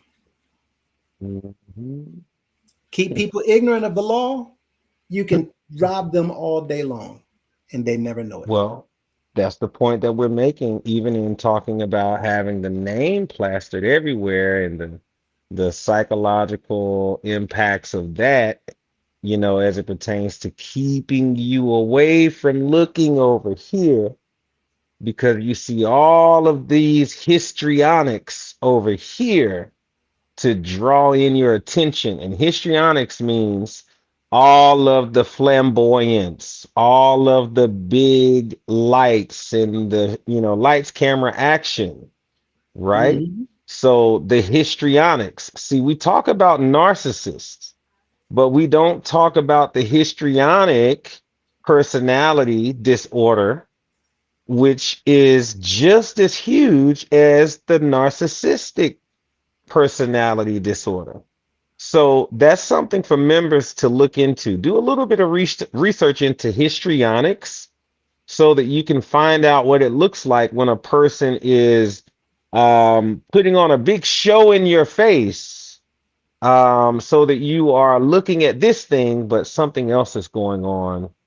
The sleight of hand. So just Right be in front aware. of right in front of our Hmm. eyes all the time, Yeah, all the time. absolutely. And it's like this one, the confirmatory deed. It's different from the quit claim deed because remember, quit claim is where I'm just walking away. I Hmm. Hmm. want nothing to do with the deed or with the property, Yeah. whatever it is that's coming with it. I'm just walking Hmm. away here. You can have it for whatever, which Hmm. explains the $10. A confirmatory deed, if you look at the green highlighting, correction of name of beneficiary. This deed is made the first day of September 1998 by Bishop S.C. Madison in his capacities as what? Sole trustee and chief Hmm. executive officer. So Hmm. it's a correction to a deed in order to change beneficiaries. Mm. Why do we need to do that? Don't need to do that. It's not Hmm. necessary to do that. If I'm hired to work for Pepsi Cola Incorporated Hmm. and I'm in this position, I don't need to change who the beneficiaries are of the corporation. Hmm. If the CEO of PepsiCo is secretly changing the beneficiaries on documentation and filing it in official filings of that municipality, and Hmm. the company find out they are not. going to say, oh, they're not going to be okay with it. They're not going to applaud. They're going to realize that you are trying to hijack them. Mm-hmm.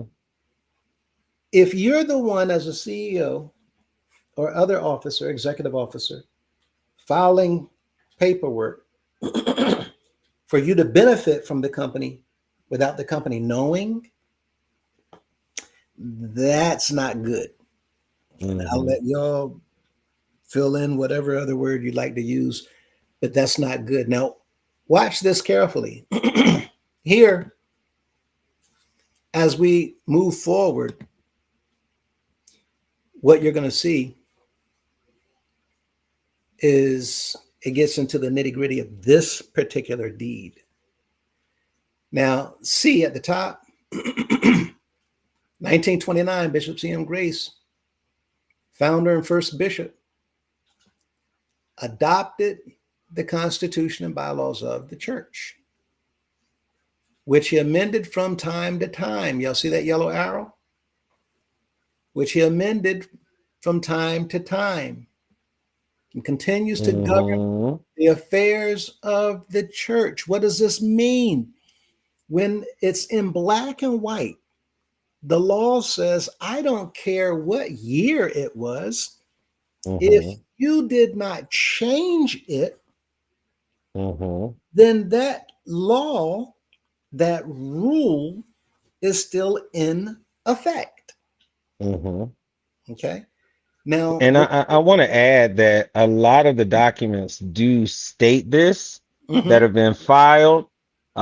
We pointed this out that this was a very interesting thing to always state, but we didn't have anything else to go on other than our gut feeling that this was very odd to include. I mean, like every constitution probably changes once it goes through proper channels, right? So like why, you know, it's just a very interesting point to add in there as if it needed to be stated. And I'm pretty sure everyone is familiar with the, the statement that what's understood don't have to be stated, right? So hmm. like, why The did we problem, tell on ourselves there?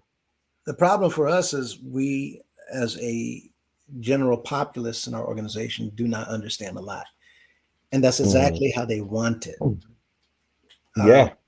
Oh yeah. more we don't understand, the more we don't perceive, the better. And it's for Right. reasons like this, right? Yeah. Um, because if you don't understand, you're not going to get it. And Hmm. if you don't get it, I can run a fast one by you all day long. And this is Hmm. why this is important, because what this shows is even in this business transaction, a deed, a confirmatory deed, is being filed Hmm. somewhere without the member's knowledge. Confirmatory, you mean one that confirms? Right, confirming the beneficiary Hmm. of this deed, right? Hmm. Just like I just the wanted, I our just wanted to make organization. sure you were saying confirmatory and not conformatory. Hmm. In my headphones here. So okay. Right. To and it actually changes, as you saw, by correcting information. So Mm-hmm. you can file anything you want. Yeah. Everybody can file anything they want. And Hmm. you can file false information, Yeah. I was about to say you better file it right in case somebody come back checking. right? But a lot of people intentionally file false information.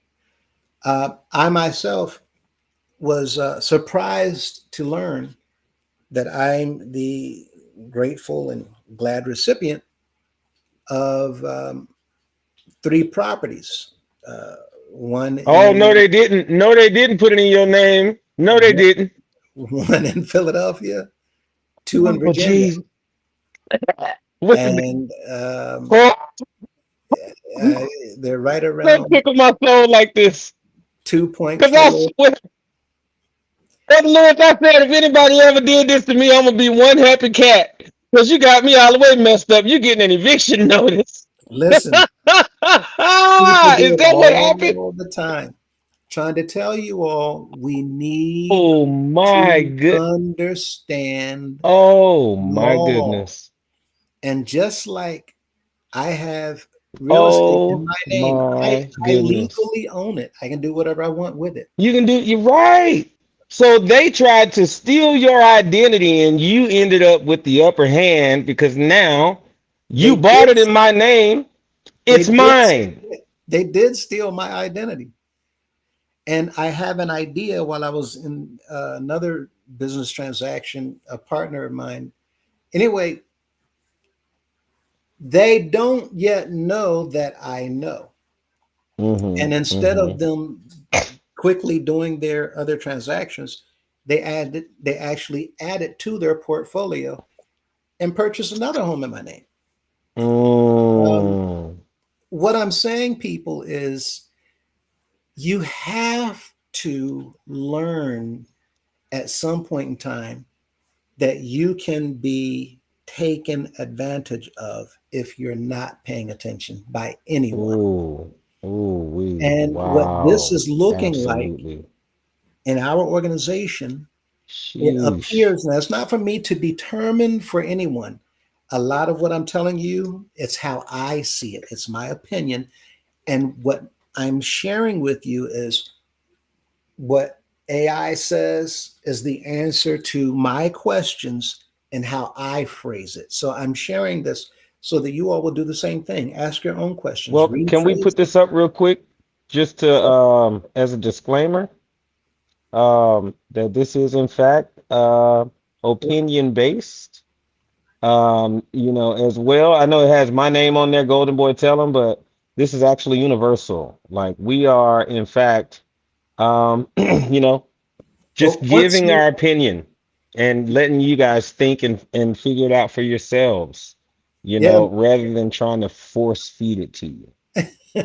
and once you say it, uh, it's then at that point in time, it's all good. Um, now, uh, you've gone uh, the extent of actually putting up a disclaimer. Um, but by now, some of y'all should know. Um, Sometimes we do things for different reasons. Uh, so, with that in mind, Sorry. I'm just saying, no, it's all Sorry. good. I'm just saying that um, there's different ways of doing different things, Mm-hmm. and there's many ways of doing the same thing. But if Yes. our people, our members, and those of you who are not members of the organization, if you don't understand that, uh, if you don't understand that you can be taken advantage of at any time, Mm-hmm. this is why we're doing this to show you what's happening right in front of our eyes. We have Mm-hmm. paperwork. And if you look at this uh, green arrow, matter of fact, going back to that yellow arrow, it's saying Mm-hmm. the Constitution is what's in effect.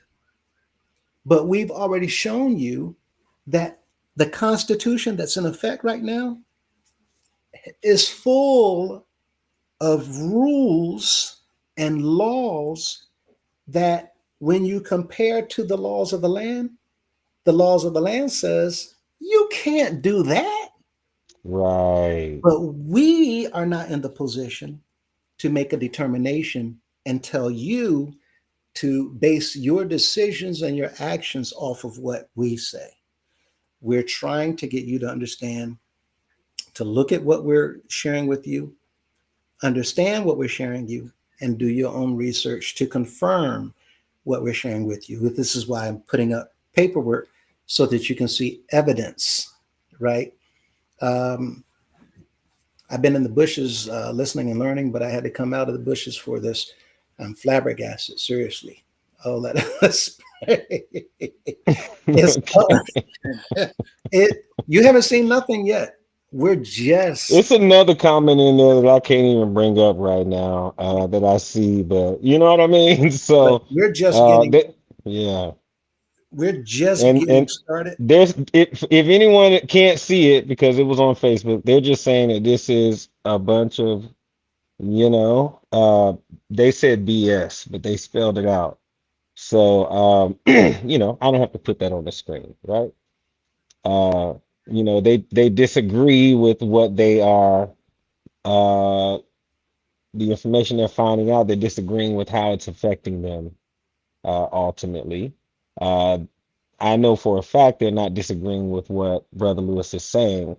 They're just disagreeing with how it has affected them, and they're disagreeing with what the leadership has done. I've actually spoken with this individual, and I know their stance very well.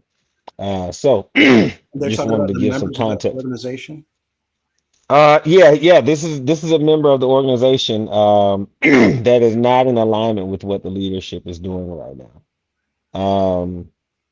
So they are, you know, I mean, they're in the comments often, so you probably don't know because this is one of my Facebook friends, but uh, yeah, yeah, not in agreement with the actions of the leaders at all. Yes, um, and a lot of people are not. But again, we're just giving you guys information.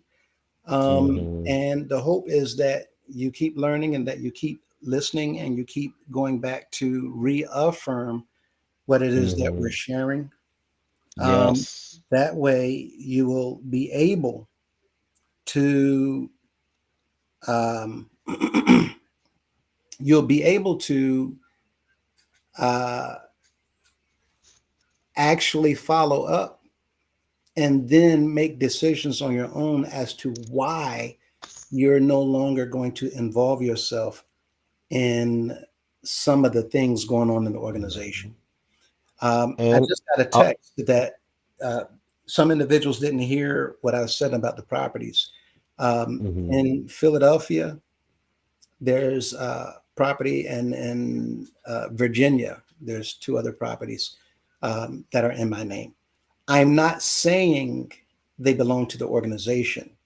I'm saying that in Right. general, I didn't take it that way, but great job on clearing that up. yeah, Okay, and I see how that could have been misconstrued. I got you yeah. But what I'm saying is, in all of these videos, we're not just, remember, I'm talking to people who are not members of the organization as well, as well. to Right. teach, train, and converse with them too, because a lot of people don't have a clue that these types of things are going on in many organizations outside of ours. And I get a lot of Well, individuals saying thank you because people are going back and checking, and they're confirming that, yeah, people are doing stuff that they did not know about. Um, and other people are confirming and checking so that they can help uh, protect and shield their leaders from people who are trying mhm. to hurt them because they really love them so much for the stand up individuals that they are. There's some people whose leaders are really Yes, doing what they can to help the people, absolutely. to take care of the people, and they're really shepherding the people. And there's Many other of people, them paying out of their pockets oh because gosh, they care, and there's a lot of because people, they truly love and have a heart of compassion. oh gosh. Um, Hmm. and there's a lot of people who are in situations where they don't know, like, many of us uh, have not been aware that people behind closed doors are literally draining you dry intentionally and setting up programs to Yeah, continue draining you to keep by you, giving yeah, false, where you're at. right? I literally had that conversation today. Yeah. Oh, but let me get back to Go ahead. I'm this sorry. slide. Yeah, I'm sorry. I'm sorry. We can go No, on no, no, forever. you're good. But this second, oh, my point was with this yellow one, the yellow arrow. We have to understand Everything in this organization, like many others, are running circles around people because of the Constitution. By the time we get to the end of this video, you will understand a little bit of how they've been using the Constitution against all of the members. And it's all by design. So let's go a little bit further here. Um, Look at this green arrow. And it says, the purpose of this deed is to provide notice in the public record of the vesting of title in Bishop S.C. Madison and his successors as trustees for the church. Now, you all remember what we said earlier, right? When you see language that says, and trustees and future trustees, there's no longer a reason, a need at all to justify or to change anything further in those deeds. The question is, why here? And it's going to hit you in a moment. Um, when you see his successors as trustees for the church, as provided in the Constitution and bylaws of the church, and to confirm and or correct in the public record the name of the church. This is what Golden Boy was talking about earlier, the names and the variations. This right here says it is Mm-hmm. to confirm and or correct in the public record the name of the church. This is so that everything that they can grab and pull right here, I'm going to grab it and I'm going to change the names. Because in Mm-hmm. changing the Yeah. name makes it mine. There's another document that was filed, Brother Lewis, that said something about the name, the ownership of the name and every variation of the name, and them having filed that document allows them to go after other churches that use the name House of Prayer in their name and claim them as their own. Yeah, what you're going to see tonight also is people being afraid. Once a machine grows to a certain size, Mm-hmm. all of a sudden people are afraid of you. Mm. And many times, large companies and corporations intimidate intentionally because Mm-hmm. they know that the small people are not going to fight them. Listen, Brother Lewis, I'm gonna say this and I'm gonna get off of it. Yeah. In the state of Maryland, in the early 2000s, there is a church organization, a large church organization in that region that said in the early 2000s that if you members never give another dime, this organization will be all right. We'll never be broke. And the members keep giving, right? Now, um, ooh, that just I'm looking at how that just go ahead, say what you said again, because I had a little brain That fog there was because you just actually gave me a said in the flashback. House of Prayer as well back in the 80s, that if Ooh. the members did not give anything more, that the organization would not want for anything Mm-hmm. because there's so much. And the way that works, for those of you who don't understand what I just said and what Golden Boy is alluding to, is there's people who want to get Mm. rich, Mm-mm-mm. Mm-hmm. and there are people who want to get wealthy. Mm-hmm. They're two entirely different things. Mm-hmm. Being one means you have a lot. Hmm. Being the other means you don't need, Yeah, long money. because what you now have is enough to keep bringing in more and more and more. That's why the saying is Hmm. that the rich get richer. Hmm.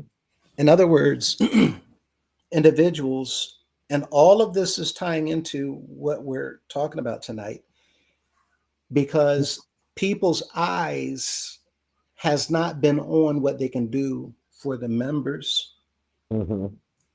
collectively, in my opinion. People's eyes have been on what they can get from the members.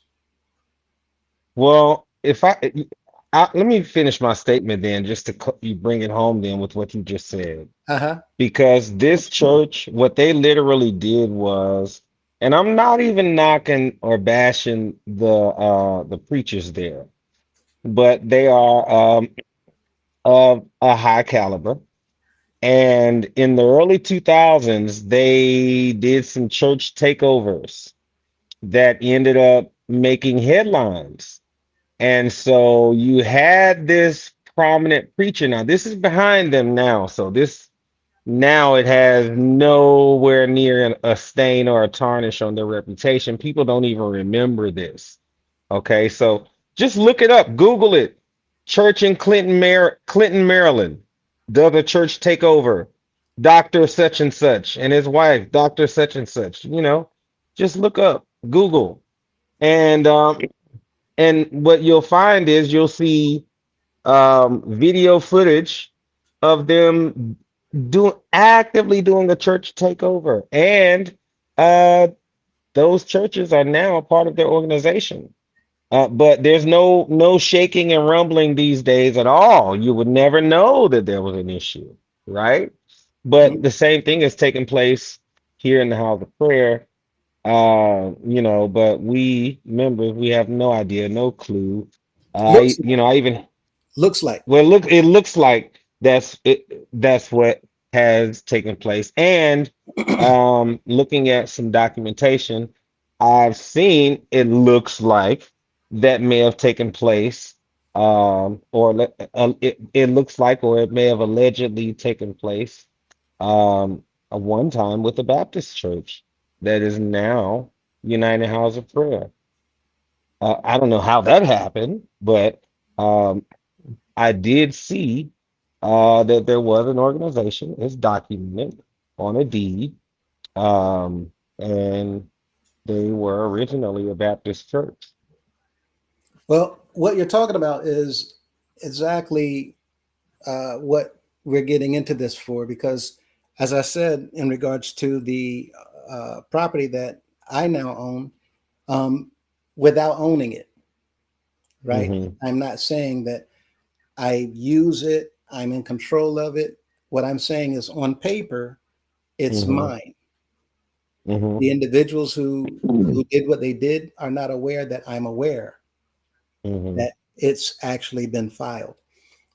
So, with all that in mind, what I'm getting at, people, is that if we are not on our post and doing our own due diligence by asking Hmm. questions and making sure that we're checking on things, then you can easily be taken advantage of. Now, the problem is that you can't do nothing about it right now. And why is that? Hmm. Because of the Constitution. The Constitution Hmm. is a literal block. It is a block. Hmm. The Constitution is set up to keep you and every single other member out of what's going on in the back room. And the Hmm. way it works is, while we keep you out, we're doing whatever's necessary back here to do whatever we feel like doing with all of Hmm. the assets. And there is Hmm. Hmm. literally nothing any of you can do about it. And they're Hmm. right. They're Hmm. 100% right if we don't know the law. Right. Once you learn the law, then you get to understand it and you can pick it apart and then see how they put it all together and find the problem. So, what we're Mm-hmm. showing you is what they're doing behind closed doors so that you can learn and see the problem. And in Mm-hmm. that, talking about the rich and the wealthy, how does that tie into this? Because people who Mm-hmm. want to get rich, they'll go out and do whatever they can to try to get rich and accumulate, accumulate, Mm-hmm. accumulate. Other people would do what they can to not try to get rich, but to try to get wealthy. And how do they do that? By doing things that people don't know about in order to acquire wealth that people don't know Mm-hmm. about. And what do I mean by that? Well, we have an individual who now, on paper, is worth $529 million. And you and Mm-hmm. I knew nothing about it. Mm-hmm. These are Mm-hmm. people seeking to become wealthy. Wealthy meaning I have enough money to where this drip will never stop. Rich, I can spend it, but I can run out. Wealth, Mm-hmm. it'll never stop because there's interest going in, Mm-hmm. and all I'm doing is spending interest. So, Right. this point, what was said in the 80s was if you never give another dime, because at some point you get to a place where the money that you have on holding and holding Mm-hmm. is causing an income stream called interest that's accumulating. Now you can just spend the interest and you leave that alone. Well, that's Mm-hmm. wealth, generational wealth. You have enough here to where your generations can live off the interest. That's what Mm-hmm. generational wealth is, where your generations can just live off the interest. And it's just sitting there growing because now it's so big, you cannot spend all of the interest. It's so much. So, what Mm-hmm. was said in the 80s painted that picture. Now, what's going on today is the same like we see here that went on back then in the 70s and the 80s and the 90s. Here we're looking at in the 90s on this document, and it's because of the existence and the continuation of the Constitution that certain people are Mm-hmm. using to give one person sole trustee powers. That comes from Mm-hmm. a piece of paper where the first person said, nobody can judge, condemn, or question me. Mm-hmm. Or He's, your vision. I have the final say. All things are mine. And because no one did anything about it, that piece of paper is still there. Mm-mm-mm. And what they do is add to it to strengthen it. And by strengthening it, they take more authorities and rights and powers from these individuals and make themselves more powerful with more authority and more rights. But if you think about it, that makes him more powerful than the Pope. Well, in theory, In theory, that's what I mean. In theory. I yeah, mean, he's just a little guy in comparison, right? But it gives him the ability in the minds of the people to do something that even the Pope can't do. He, in the minds of the people, can just walk right into the courtroom and say, my daughter or my son is innocent, right? Okay. Literally. And the judge is going to do it, okay? Because daddy said so. what Like we're in their mental space is what I mean. yeah, You know what I mean? yeah, And that's a very real thing. And I'm not saying that in a funny way. You know, you really see daddy as your lawyer in a courtroom, or him as the judge, or him having the final say so, and but him being remember, the that's seal why we're dealer, doing you what know. we're doing so that that does not happen Yeah, anymore, right? So no matter absolutely. about the psychology of the The people, the current, right. right? All of that is being wrapped up in a neat little box and we're putting a bow on And will top, soon be null and void. right? If everything goes, the way that it's appearing to be um headed, or it appears to be the will of God, because I honestly, all of it's just playing out the way that it's gonna play out, and no one's forcing any hands or anything or any dealings or on our end. We just flies on the wall, just watching, waiting, and you know. Well, look at the middle of G, paragraph G. Hmm. Look at that second sentence. The General Council of the Church has expressed its concurrence.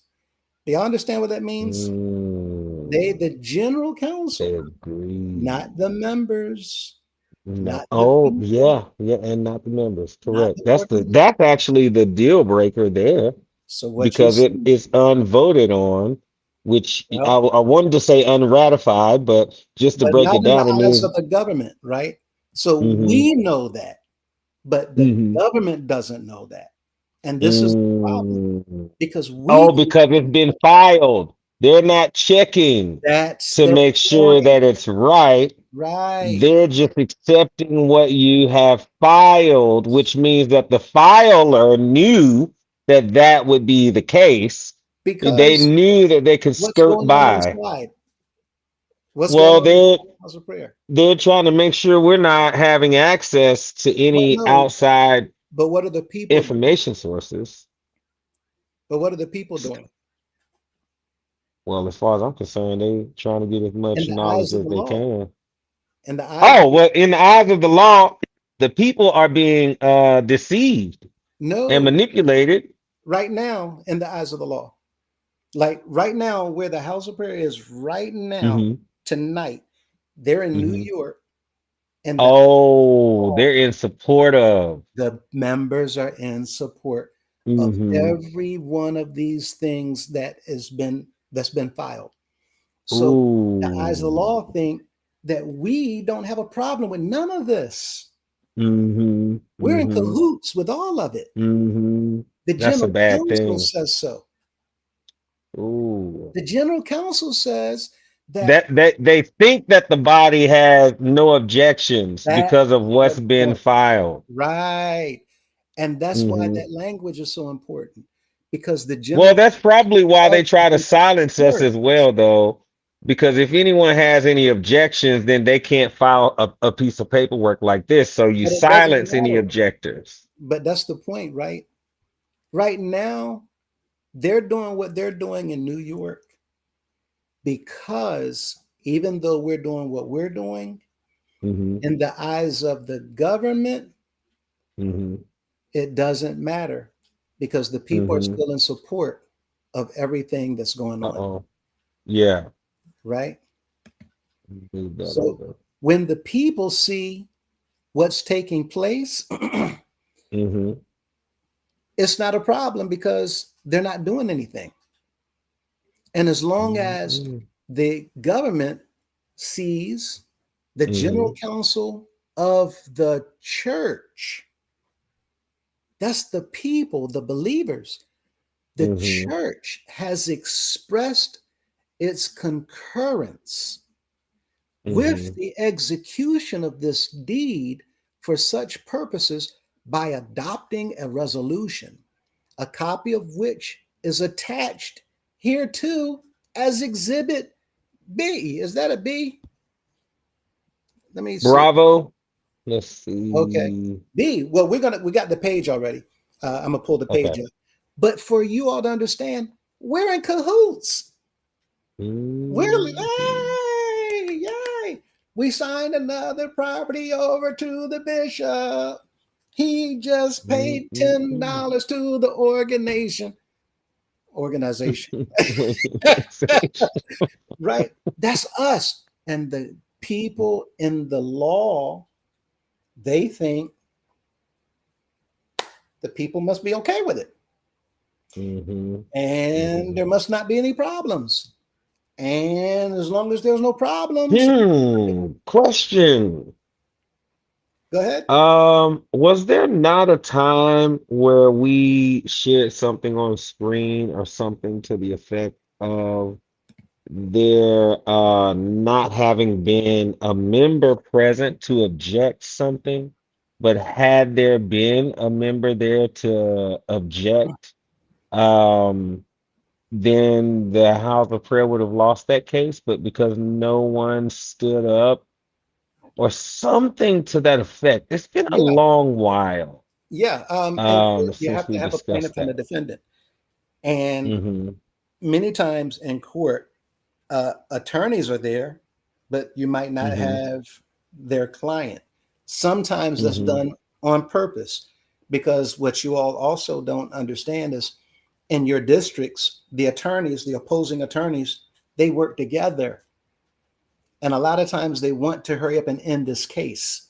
So they make deals without Mm-hmm. your knowledge of it. Um, Mm-hmm. so if they can go before a judge without you present, then it's all good. Um, Yeah. and they come back to you with the results of the hearing, but you had no input. And again, this is Mm-hmm. what's going on in a lot of different places. It happens here all the time. And this is why we have documentation filed all over the place that the members don't know anything Mm-hmm. about, because we don't have laws that stipulate they have to tell us anything. And every time you Mm-hmm. go into the General Assembly, we're going to talk about that too. Every time you go into the General Assembly, nothing happens. Why? Keep paying attention. We're going to get there. Now, look at the top of this Mm-hmm. page. Uh, Bishop S.C. Madison and his successor trustees, as trustees for the United House of Prayer for All People, look at what it says in this second paragraph. At such time as Bishop Madison ceases to be trustee for the church, at such time, title to the property shall vest in such successor trustees as are duly appointed or elected. Do y'all see what the council just put in there? I'm Mm-hmm. sorry, not the council yet. The But what's in this deed? Who wrote this up? Now, I don't know whether this was the attorney, or I don't know whether this was added clause, but they left it there. Now, if it was pre-printed, mm-hmm. you have the right to redact anything you want. You can X out anything you want on a contract Oh, before, facts. Yeah. You can right? cross through it and you can initial on each line, on each side of the line through the wording. Right. Anytime I'm going to sign any documentation, I'll do that if I disagree And it shows before I sign it. that I'm not with this. Let's X this out. Mm-hmm. As long as the Mm-hmm. other party signs that document, they're signing an agreement. Mm-hmm. Here it says, title to the property shall vest in such successor trustees Mm-hmm. as are duly appointed or elected. Now, in our organization, how are we supposed to have trustees slash bishops slash CEOs put into office? Hmm. How does this organization get another bishop I mean, according to the it, rules, the laws, okay. right? It's supposed to be a vote, right? Supposed to According be. to the Constitution, because this is what they're quoting. They're quoting the Constitution. So Mm-hmm. obviously, y'all going by the Constitution, and all the members are all hunky dory. You're all good, no problem. But this says that the bishop can be appointed. Mm-hmm. Some of you saying no, it doesn't say that. Yes, it does. And it says that because they did not redact the words Come on. as are duly appointed. Mm-hmm. If they knew and understood that we only get bishops by election, they would have Mm-hmm. redacted those words. No, no, Mm-hmm. no. Mm-hmm. We don't have appointments. We Mm-hmm. only have elections. Well, maybe So why that's those how words there? certain bishops were appointed. Well, and Behind, they left well, it I on mean, purpose, seemingly appointed. Let's say that. right? But it was left there on purpose, right? Because we have many, many forms and documents and contracts where the leaders redacted certain terminology in contracts. Mm-hmm. Well, why is that not redacted? Because they Right. wanted it to remain there because they know what many of you don't know. Yeah, I was gonna And say it had to that's be for a understood reason. by everyone because even Mr. Cunningham just said, I don't have to explain things to you all. Mm-hmm. One man make all the decisions. Oh man, When you, they just stated that this weekend the mistress of ceremonies was glad to scream out, as we love to say, one man, one man, one man. So yeah, and like all of that's the that's thing. coming to an end uh, soon and very soon. We're going to see the real king. Um, now, the whole Mm-mm-mm. point is that we're showing you what they are doing behind closed doors. Now, again, you see the wording is here. And look at what it says are duly appointed or elected pursuant to the Constitution and bylaws Or you know. without further action or recordation, meaning don't have to add no more deeds or recordings or filings without further You, action. can I say something real quick to that statement? It probably would have been better for them to say duly appointed and Oh, no, no, no, no, no. They meant no. this. They meant this. And what I'm showing you all is they didn't make a mistake. We have Mm. been blinded into thinking that Mm-hmm. we follow the rules. But what you're Mm-hmm. going to learn in all of these slides is that they are not following the rules of the organization. The rules are Oh, I not know for that. them, the rules are for us. Mm-hmm. That's why they left it there. Because by Uh-oh. appointment or election, the Mm-hmm. whoever becomes leader, right? So it's there intentionally. And look at that number one. Y'all see the blue arrow, right? That's Mm-hmm. Apostle R. Price. That's his name, right? Mm-hmm. And with Apostle Price, Sorry, hold on. mhm, with Apostle Price, you'll see underneath of his name, Assistant Secretary of the General Assembly. Now, why is that there? For all of you to understand, the men on the General Council, they ensure whoever is the General Assembly Secretary, that's going to be somebody historically from all these years, somebody who's off of one of the general councilmen.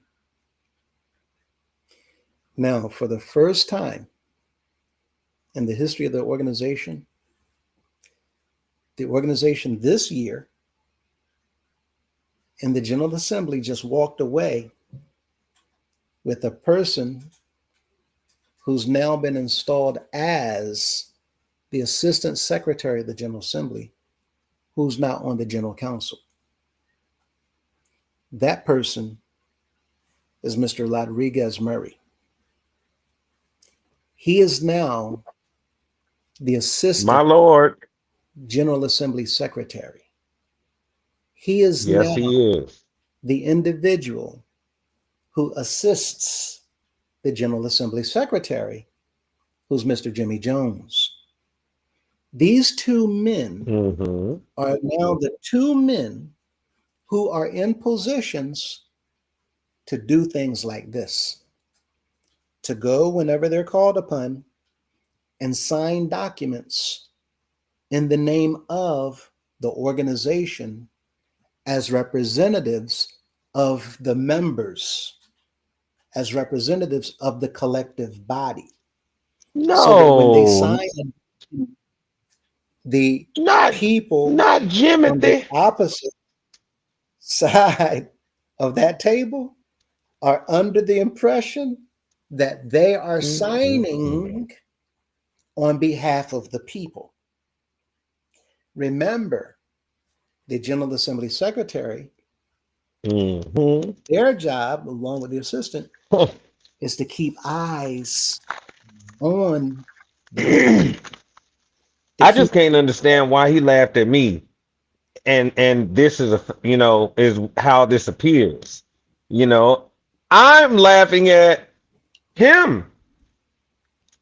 But I mean that's only because of how it appears, not because I'm right or anything, you know. Yeah, and So again, what we're doing is just bringing awareness to everybody to make y'all understand what's going on.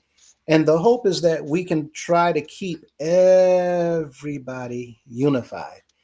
It yes. seems that there's things going on all over the place where people are trying to cause division. No, we Yeah. need to make you all aware of what's going on Yeah.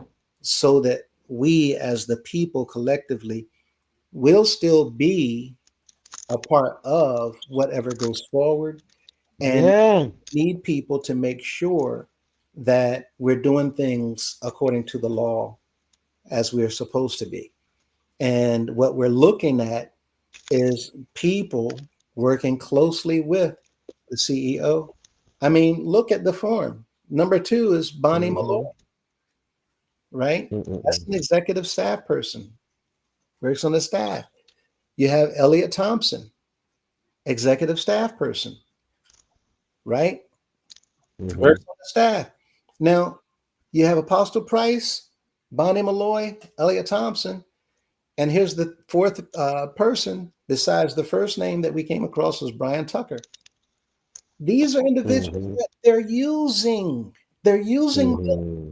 to get other things done. Y'all going to see several other names come up to show you Wow. how the members do not know individuals in the organization are being used right in front of our noses to get things done that we don't know anything about. And this Mm-hmm. document says that property of the organization is being transferred to the CEO Mm-mm. for money. Other documents Oh, showing when you confirmation. say for money, that means for profit, Well, it looks like or is that how it looks that. like? And see, what we're going to show you is that $10 that was exchanged. Mm-hmm. We're going to show you the purpose for that, right? Because when you exchange money, that shows what? A sale was made in the quit claim deed. And that's Mm-hmm. the language that we read, that it was Mm-hmm. sold and transferred.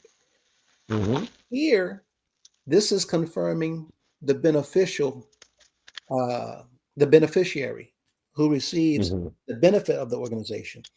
And you got three Mm-hmm. people lined up saying that we witnessed this. Apostle Price, Uh-oh. the assistant secretary, saying, on behalf of the people, I'm signing off on this action. Now look at underneath of the bishop's signature. Mm-hmm. All of that means something. Bishop of C. Madison, trustee and chief executive officer, comma, the United House of Mm-hmm. Prayer for all people of the Church on the Rock of the Apostolic Faith, comma, a nonprofit corporation organized and existing under the laws of the District of Columbia. Look carefully at the parenthesis, aka Ooh. known as United House of Prayer church on the rock of the apostolic faith. Now, what's missing? Oh, wait a minute. That must be what Bishop Grace originally named it. Don't tell me that. Well, what we do know is that's not the name that's in the Constitution. Mm-hmm. And Mm-hmm. other parts of this document is clearly citing and quoting directly from the Constitution. Mm-hmm. So, why is it other parts of this document not quoting directly from the Constitution? Because Patching people and know what they're band-aiding doing. things. Mm-hmm. Stitch work. Yeah, they know exactly what they're doing. This Mm-hmm. is intentional. And the Oh, way that that's they what they get say. We by know what we're doing. in doing this, right? You notice on this document, it did not say under the signature, Bishop S.C. Madison, sole trustee. Not at all.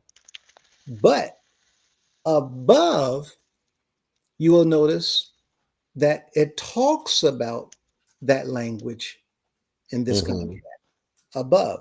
So, in testimony whereof, Bishop S.C. Madison has executed this deed as sole trustee and chief executive officer of the church. Mm-hmm. And Mr. Price is signing on behalf of the people. Bonnie Mm-hmm. Malloy Elliott, there are two witnesses. But look at the bottom of this, the attachments. Exhibit B, Mm-hmm. the General Council resolution. Why would that be attached to this contract? Why would that be attached to this deed? I'm sorry. Because what it does is makes it legal. It makes it legitimate in the Mm-hmm. eyes of people looking at it. Not Mm-hmm. that it's legal Right. per They're se. not understanding that they just accepted the paperwork that was being filed, Right? you People know, didn't and verify. that the filer didn't look into it to see whether or not they didn't put a Bible to their hand and make them swear under oath that they were filing this in a manner that if it's not correct, it's under the penalty of perjury, right? So Anybody can like, file. And this is what we were saying before. It doesn't matter what's on that document. If you have hmm the 4 or 5 pieces of information that they're asking you for, you can file it. Do you own it? Oh, I don't know. I don't need to know, hmm but you can file it, yeah, yeah. right? It's up to you. Their job, Look, I just work here. My job is to file it. Okay. that's all. So that people will understand because there's people saying, well, they wouldn't be able to do that if it wasn't legal. No, anybody can file paperwork. Yeah. Anybody. And this is why I told you about the That's property. how they steal people's deeds right now. That's why you can go online and get insurance on your deed to your property is because crooks can go in and steal your properties right out from under you. Or which what we talked about with you is a completely different way that crooks do it. But you can already own a home and a crook can come in and steal it right out from under you, um, taking ownership with your title. All day So that's long. why they have title lock options, All you day know? long. And it happens all over the place. Yep. And this is why again we're telling you and we're showing you what's in black and white. We're showing you paperwork that's been filed so that you'll see it for yourselves. And on this page, all of this is one single solitary uh, action. All these pages that you're looking at, all of these pages go hmm together. They're stamped together. This is 10 pages Mm, that are filed together. Look at this. The undersigned, the notary public in and interesting. for the aforesaid jurisdiction does hereby certify that this instrument was acknowledged before me on this first day of September. This is just a witness saying that I, the notary public, am signing off on this. And look at who it is. Cynthia McDonald, another Oh Lord, member, right, of the organization who works I'm tired. directly hand in hand with the CEO. Look at the next one. You'll see the same thing almost. The undersigned, the notary public in and for the Man. aforementioned jurisdiction, does hereby certify that this instrument was acknowledged before me on this first day of September 1998 by Apostle Price, Assistant Secretary of the General Assembly. Why? Because he's signing off as a representative of the collective body of the United House of Prayer for All People. Now, um, they're not lying, the notary public, Hmm. right? And you see at the end of this, who is personally known to me and who acknowledged that he executed the foregoing instrument. So it's not a lie, it's the truth.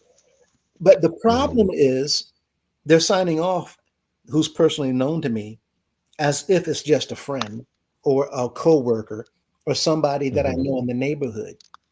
What the law does not know is that these certain staff members have literally been assigned to go Hmm. take a course to become certified so that you can stamp, rubber stamp, rubber stamp, rubber stamp Hmm. documents that I need you to rubber stamp, whether it's Hmm. legitimate or Or whatever not.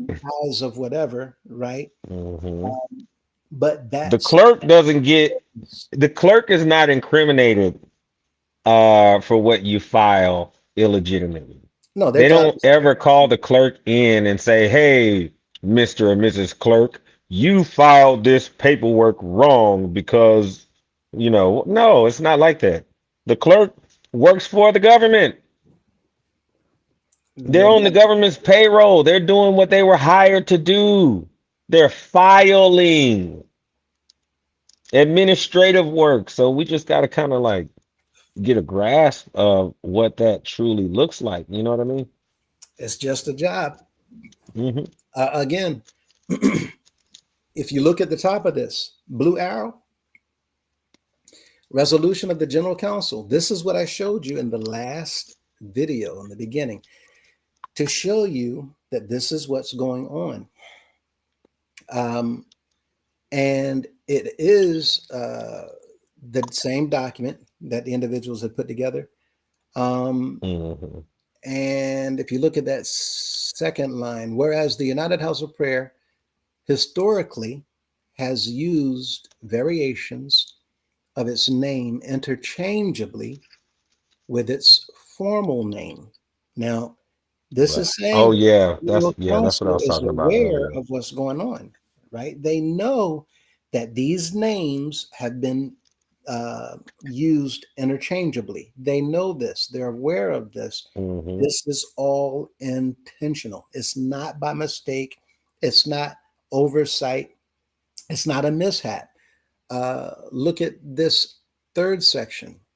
Whereas the United House of Prayer desires to avoid any confusion which may arise from the various names historically used by the United House of Prayer.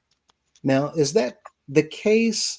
Did the House of Prayer use these names in various manners? Of course not.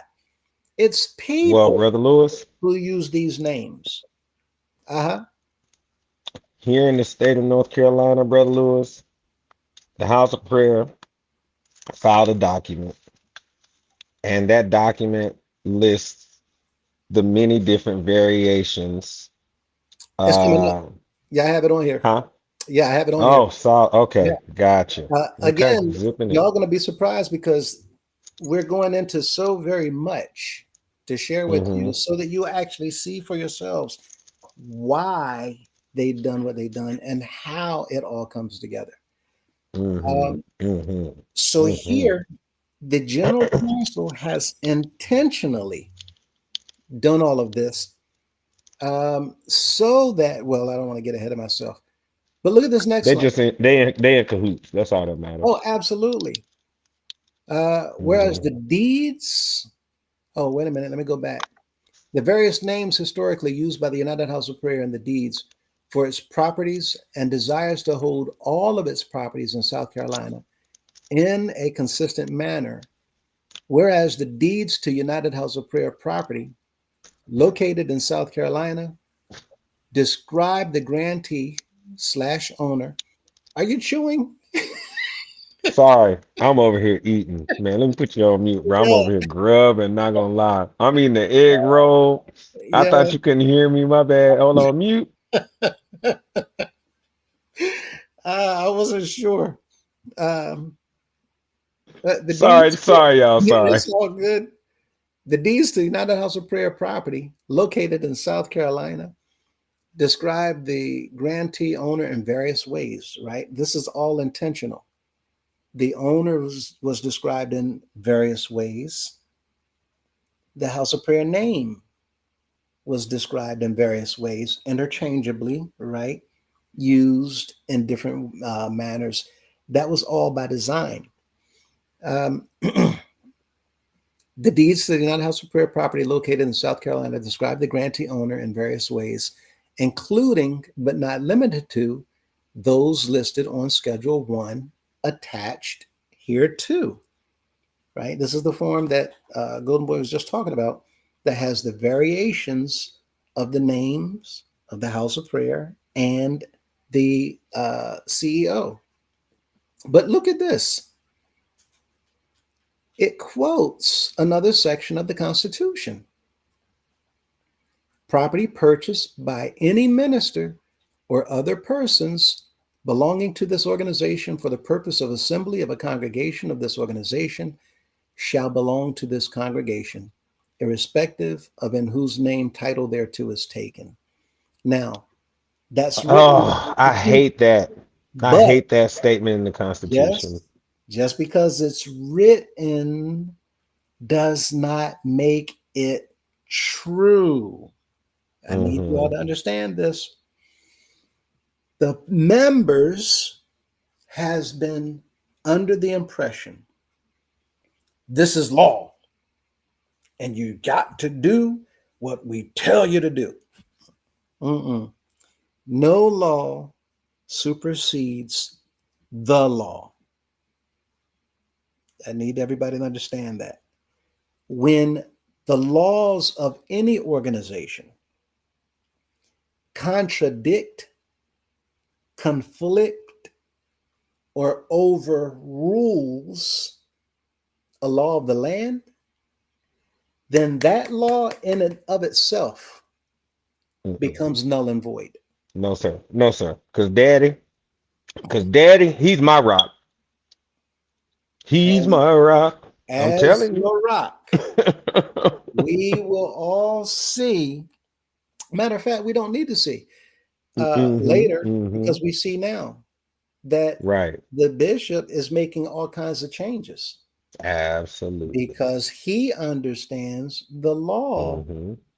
dictates to us what to do. Absolutely. And it's not really something that we should just be learning because if you look at the Are You Aware, it's jam packed with comment after comment after comment that talks about the law of the land, the law of the land. We have to do this, regulations, the states don't allow, blah, blah, blah, blah, blah.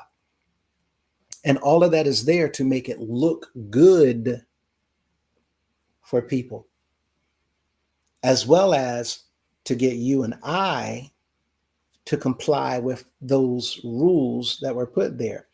And as long as we're complying to those rules that's put there, then that means money is going to be raised, right? But the whole point is if this is not in compliance with the law of the land, if it contradicts or goes against the law of the land, then the law of the land is superior and it shuts this law down. So I don't even like to use And the does not word. does not does not scripture or Bible advise us to follow the law of the land? Like, don't we also have to pay Caesar his due? But remember, Obey the law of the land, unless it contradicts the word of God. But like, we're to obey the law of the land, though, right? As good, upstanding Christians, right? it sounds good, but there's many things that our people should Yeah, know we are not yeah, following in that word. Uh, absolutely. right? And that's a good point because we're supposed to be. So it appears Mm-hmm. that whenever it's convenient to do so, Mm-hmm. um, comments are made about the law of the land. But Mm-hmm. whenever people are not paying attention or whatever, then well, we're going to have a field day. And that's why we see in this particular paragraph, this section where it says if you use a property for congregation to come and do whatever, well, now we get to take that property. No, Mm-hmm. no, it doesn't work that way. And the law of the land Yeah. will say it does not work that way. But we've had people because they did not know the law, they've allowed it. And So can I add this just for a little bit of context? There's one bishop who owned, or I'm sorry, there's one bishop who is deceased, and their name was on the outside of an apartment building. And then another bishop changed the name and put their name on the outside of this particular apartment complex, which in turn led to some litigations in court. Now, now that I know what I know, I realized that that particular bishop put their name on the outside of it only to take advantage of this, which has been filed and which is written in an attempt to manipulate this particular family out of what they were able to still hold on to, I guess. And well, so that particular bishop, or under that bishop's reign, they ended up having to pay out $34 million dollars in order to keep ownership of, or take on ownership of that particular apartment complex. But it did not go the way that that particular bishop hoped that it would have went. And that particular bishop's tenure, it happened that way a lot because they went after several different properties in that same manner. the good news is as things unfold, the law uh, is blind, and Hmm. individuals that have any issue with So is anybody love. about So they anything, say. right? They can go and have those things overturned, Hmm. so that justice can prevail. And we'll Hmm. be looking into all of those matters as well. But this is just another example of what the people just don't know. And Yeah. it's been going on for all of this time. And this is how we've ended up in this situation where we now have a constitution where it started off with 8 pages. It's now up to 22 pages. And when you look at these different books, these rule and law books, again, we're not paying attention to the fact that the law of the land says that it's null and void because of how they came to be. My point is the same Hmm. way paperwork is being filed and documented to get certain things done over here in this organization, all kinds of other paperwork was being done to get things done over here. And this is why we all need to understand what it means that the pen is mightier than the sword. All of the whatever, arguing, fussing, Hmm. yelling, scream, that's not going to get you anywhere at all. So, Hmm. in coming to watch these and listening and learning and growing, it will help you be able to understand what's going on so that you can understand what to look for. Now, look at number 2 at the bottom, that red arrow. It says, the bishop shall hold the property of the several congregations of the organization as trustee for the use and benefit of such congregations. However, the bishop may rent, lease, dispose of, or retain such property for the use and benefit of the organization. And what you're seeing is all of this activity, it says, well, I'm doing it for the organization. I'm doing it for the organization. I'm doing it for the organization. Uh, I did that for the organization. But if you think about it, if we read earlier that it's not necessary to change a deed to put your name on it, then you're not doing that for the organization. If we're looking at transactions that show that you're actually selling property from the organization to yourself, then that looks like something else is going on. And pay very close attention so that y'all understand how these things are being tweaked by several people inside the organization. At the It time, looked like something worse than Eddie Long, to be honest. looks like what? It looks like something worse than what Eddie Long did, to be honest. Oh, I mean, I'm I sure mean, these Eddie people. Long, I think he might have sold a mansion, or the church sold him a mansion for $1 or something like that, Uh, which later came up in litigations in court or something. I'm sure. I don't know all the details, so don't quote me. I'm sure many of the individuals outside have learned from our organization, as you all will see. Um, because I mean, Mm. looking at the size and comparison, you all will be surprised at just how much you're going to learn again with these documents, as Golden Boy was talking about with Eddie Long. And you see here it says that the United House of Prayer desires to title property in um, South Carolina in a manner which is consistent with the provisions of the Constitution and bylaws, and in a manner which will alleviate the need to retitle property upon the election of a successor bishop. So it's saying that there's no need for retitling. So if that's the case, why is there a retitling?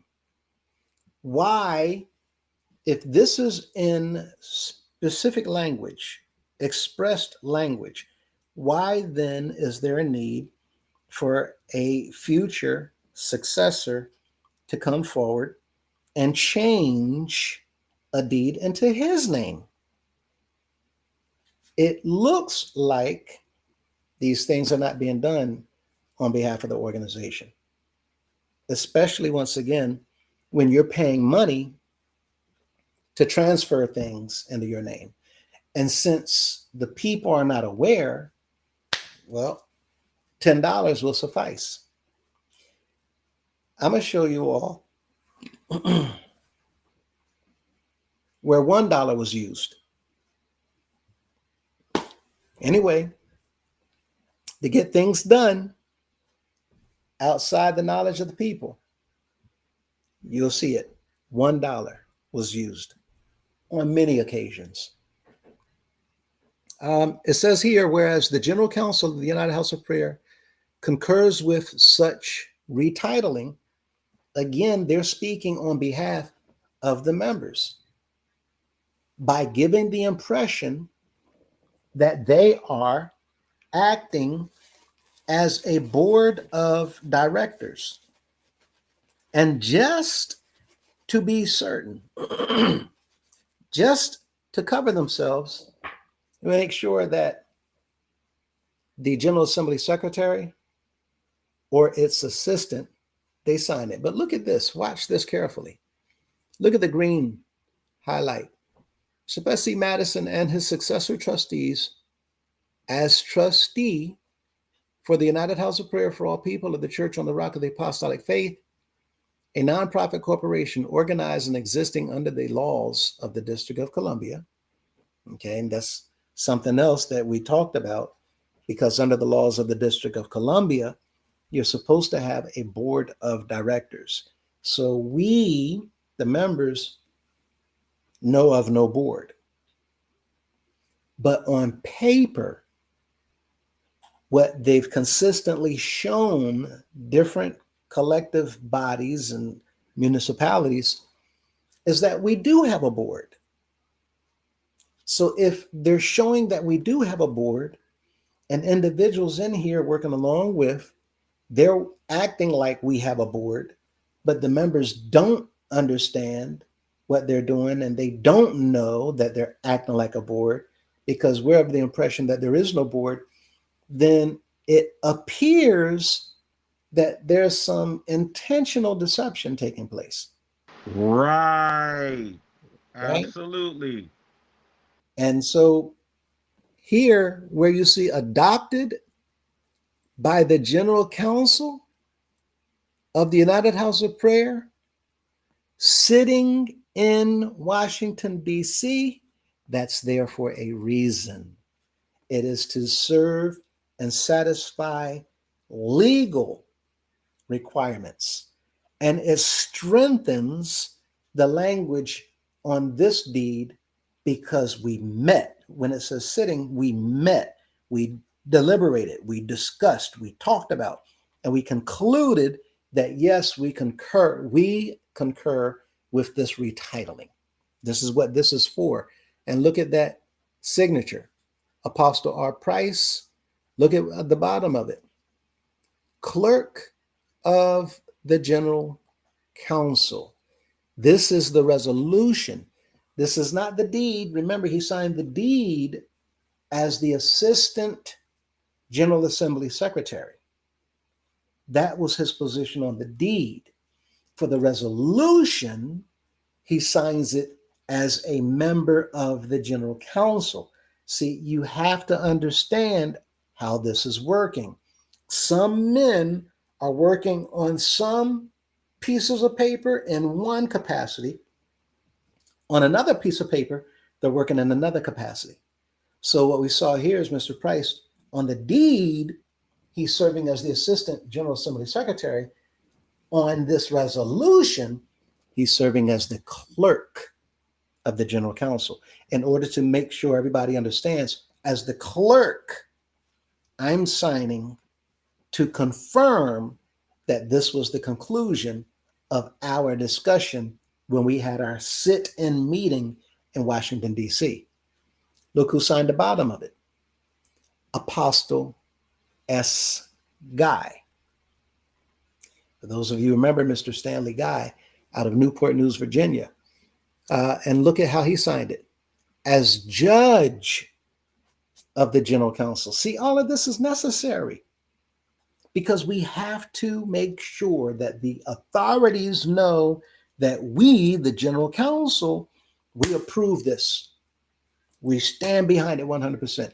And if we do stand behind it, and then Mr. Price, as the General Assembly Assistant Secretary, he stands behind it in representation of the collective body and the General Assembly, who stands behind it, and they represent the collective body of all the congregations, then the piece of paper is showing the people outside that all the members of the House of Prayer is not only in support of this, but it looks like we're aware of it.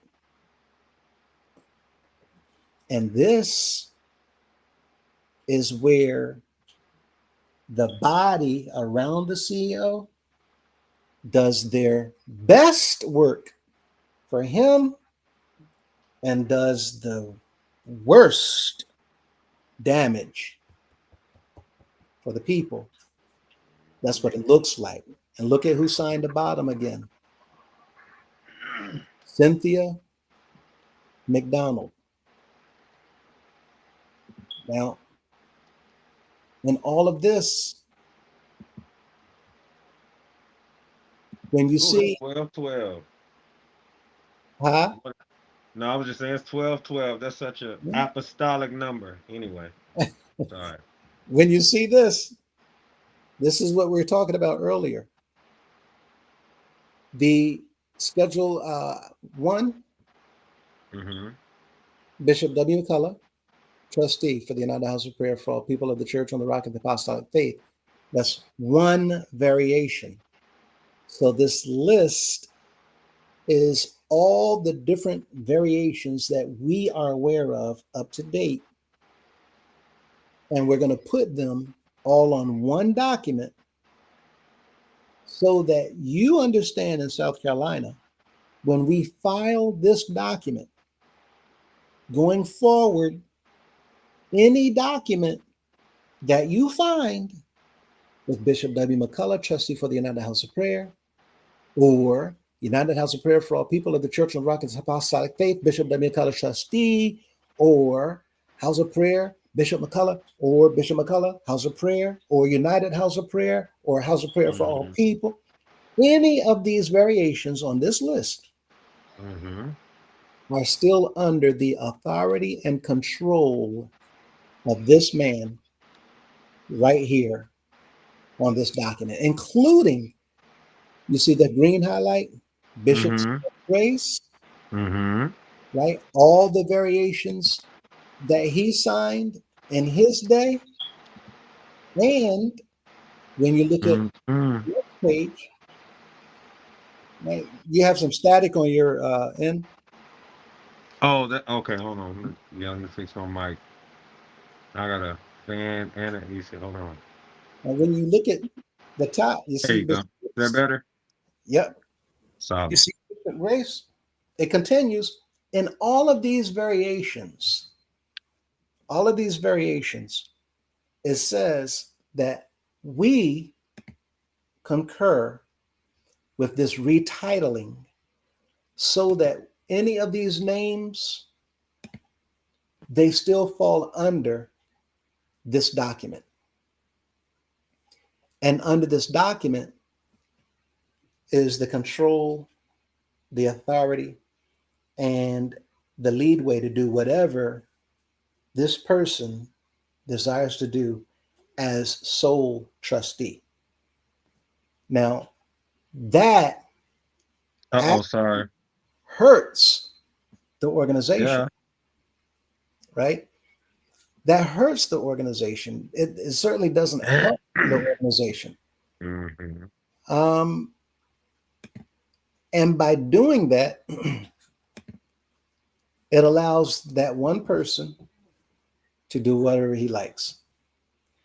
Now, it's a issue because earlier on tonight, uh, we touched on the idea that if you went to correct, update, or add your name to a deed, to one deed, then as the CEO, right, uh, as he was saying, you should be going around to update everything.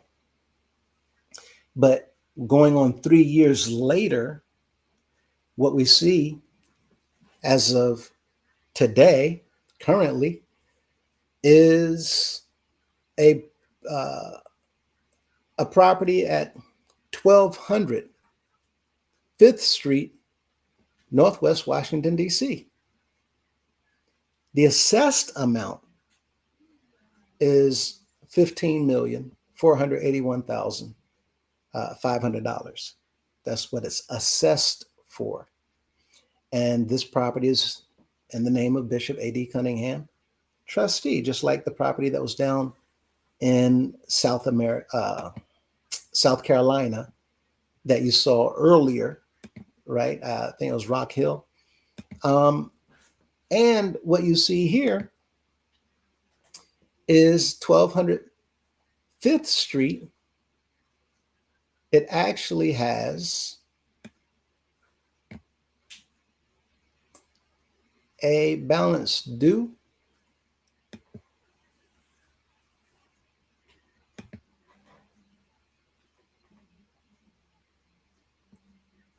and you see the mailing address in pink, highlighted in pink. Goes back to 1665 Mm-hmm. North Portal Drive. Yep. Bishop A.D. Cunningham, trustee. Okay. And look at the sale price. Now, this is the apartment complex right there at 6th Street across the street, the Washington Apartments. Look at the date, May 9th, 2025. This is when he purchased Mm-hmm. the Washington apartments Wow. across the street, right? 26 million, Where you get that money from that fast? right? Now, again, the general counsel has given authority Mm-hmm. over all of the property of the organization. Property is not just the real estate, it's every single thing in here. And this is what we all need to understand. Um, Even if it was just a little bit. Now, this is $841,000, you all. Mm-hmm. $841,000 that is due. Mm-hmm. This is the tax on that $26 million property that we're not using yet. And we're not using it because there's been a work stop order. Mm-hmm. And So that's money, money bleeding out. yep. Now, why did I bring that up? Because how many times have we seen the general counsel fine pastors for not depositing a check Mm, for 1 week? wait. The check was deposited the following week, but they get fined because that check could have been drawing interest. Now, I don't know how many times I've heard this, and it cost us money by your failure to deposit that check and see to it as the pastor that it was not put into the bank. And my job is to make sure that the money Lord. has been deposited so that the organization can benefit from it. And since Mm-hmm. you failed to do that, well, we have to fine you $1,000. Now we've seen this over and over and over and over and over again. However, Sorry, let me put this back up. mhm, Sorry, chat. But that's a lot to take in. Like, what? I'm just trying to hold my little piece. Hold well, my mule. it's a problem because if a pastor has been fined $1,000 or $100, right, for Mm-hmm. not depositing a check or for a bounced check from one of the members, right, not even their fault, or a report being off because somebody made a pledge and they did not fulfill their pledge for $50 or $25 or whatever. Well, the pastor got fined because he didn't see it, he didn't catch it. And the secretary, same thing. What is the point that I'm making? You're looking at just one property, just one that has a bill for $881,000 That's for a that's property crazy work. that's just sitting there. Now, this Ow. is money seeping out of the organization. Mm-hmm. Now, if that was a pastor, what do you all think would happen to the pastor? If this was a pastor who was responsible for that amount of money being gone out of the organization, what would happen to that? We all know. We all know, Mm-hmm. right? Mm-hmm. But look carefully. Here's another. Now, this is just a little bit by comparison, right? Um, but this property, not only is there a balance due on it of $7,500, Mm-hmm. but it's 506 O Street Northwest, and we see it's being carried by Portal Drive, but it's still under the name of Bishop S.C. Madison, trustee. Okay. Now, this is more waste. We have a bill a balance due of $7,500, a little bit more than. Okay. Again, it's another problem. Now, with that, we don't have much longer. But look at this. We have Bishop Madison homes. Why are we building houses to be sold, not leased, not That's rented, crazy.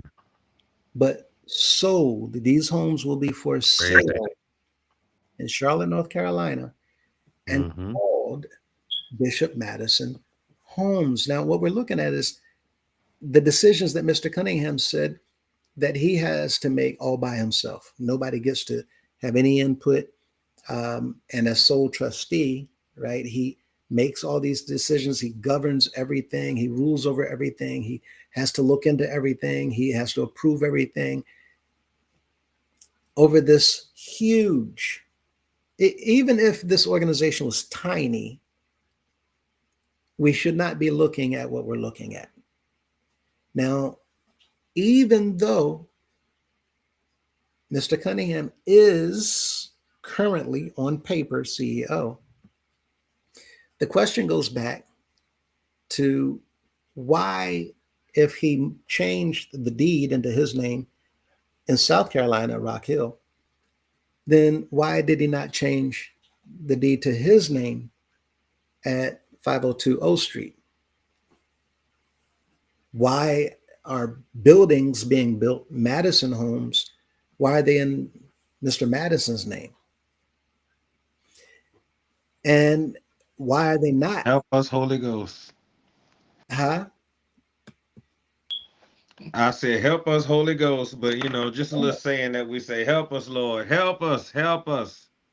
But why not the name of the organization? Right? Now, here's another. And on this one, we have another balance due. And this balance due is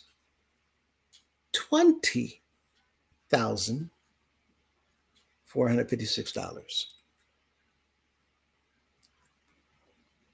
Here we see this is 612 M Street, also running through 1665 Portal Drive.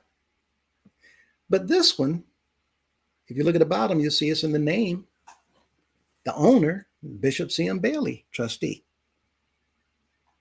502 O Street, the owner is Bishop S.C. Madison, trustee. 1200 Fifth Street, the owner, Bishop A.D. Cunningham, trustee. This goes back to what we were talking about earlier when it says it's not necessary to do that. You're just causing issues and costing money. So this is not a good business decision in the event that someone is going to receive a performance evaluation and you're looking at numbers like this and you're looking at paperwork that's not been updated, but you've been in that office for 3 years now. And a bigger problem is, why is Mr. Madison's name still on anything 17 years later after he's deceased? 17 years is a huge issue of negligence. 17 years. There's answers for these questions. I, Now, I don't know. One might say 7 plus 1 is 8, and 8 means new beginnings. So who knows? well, we're going to get to the answers. Uh, just letting y'all think for a moment. And look at this, though. Look at the top underneath the red stars and the lines. You see that highlighted area. This is August 4th, 2026. 2026. And you see that property, 612 Elm Street, We're looking at the tax bill for that property. Okay. And the tax bill for that property, even though if you look at the bottom, the red circle, you see it's even sent to it's sent to Portal Drive in Bishop Bailey's name.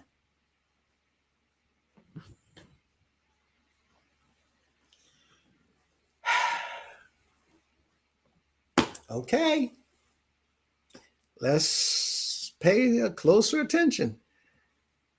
Portal Drive is getting the bill.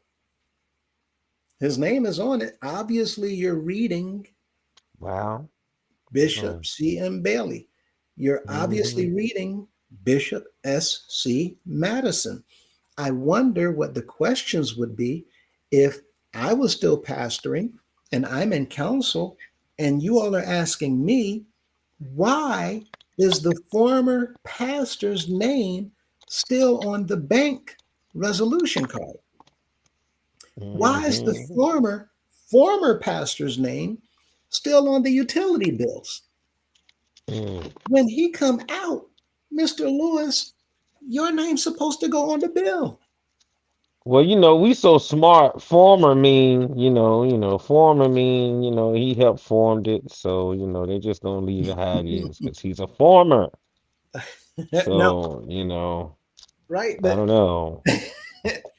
obviously, Not I'm being a little bit uh, sarcastic, facetious and yeah, right? sarcastic and all of that. Absolutely. Me too.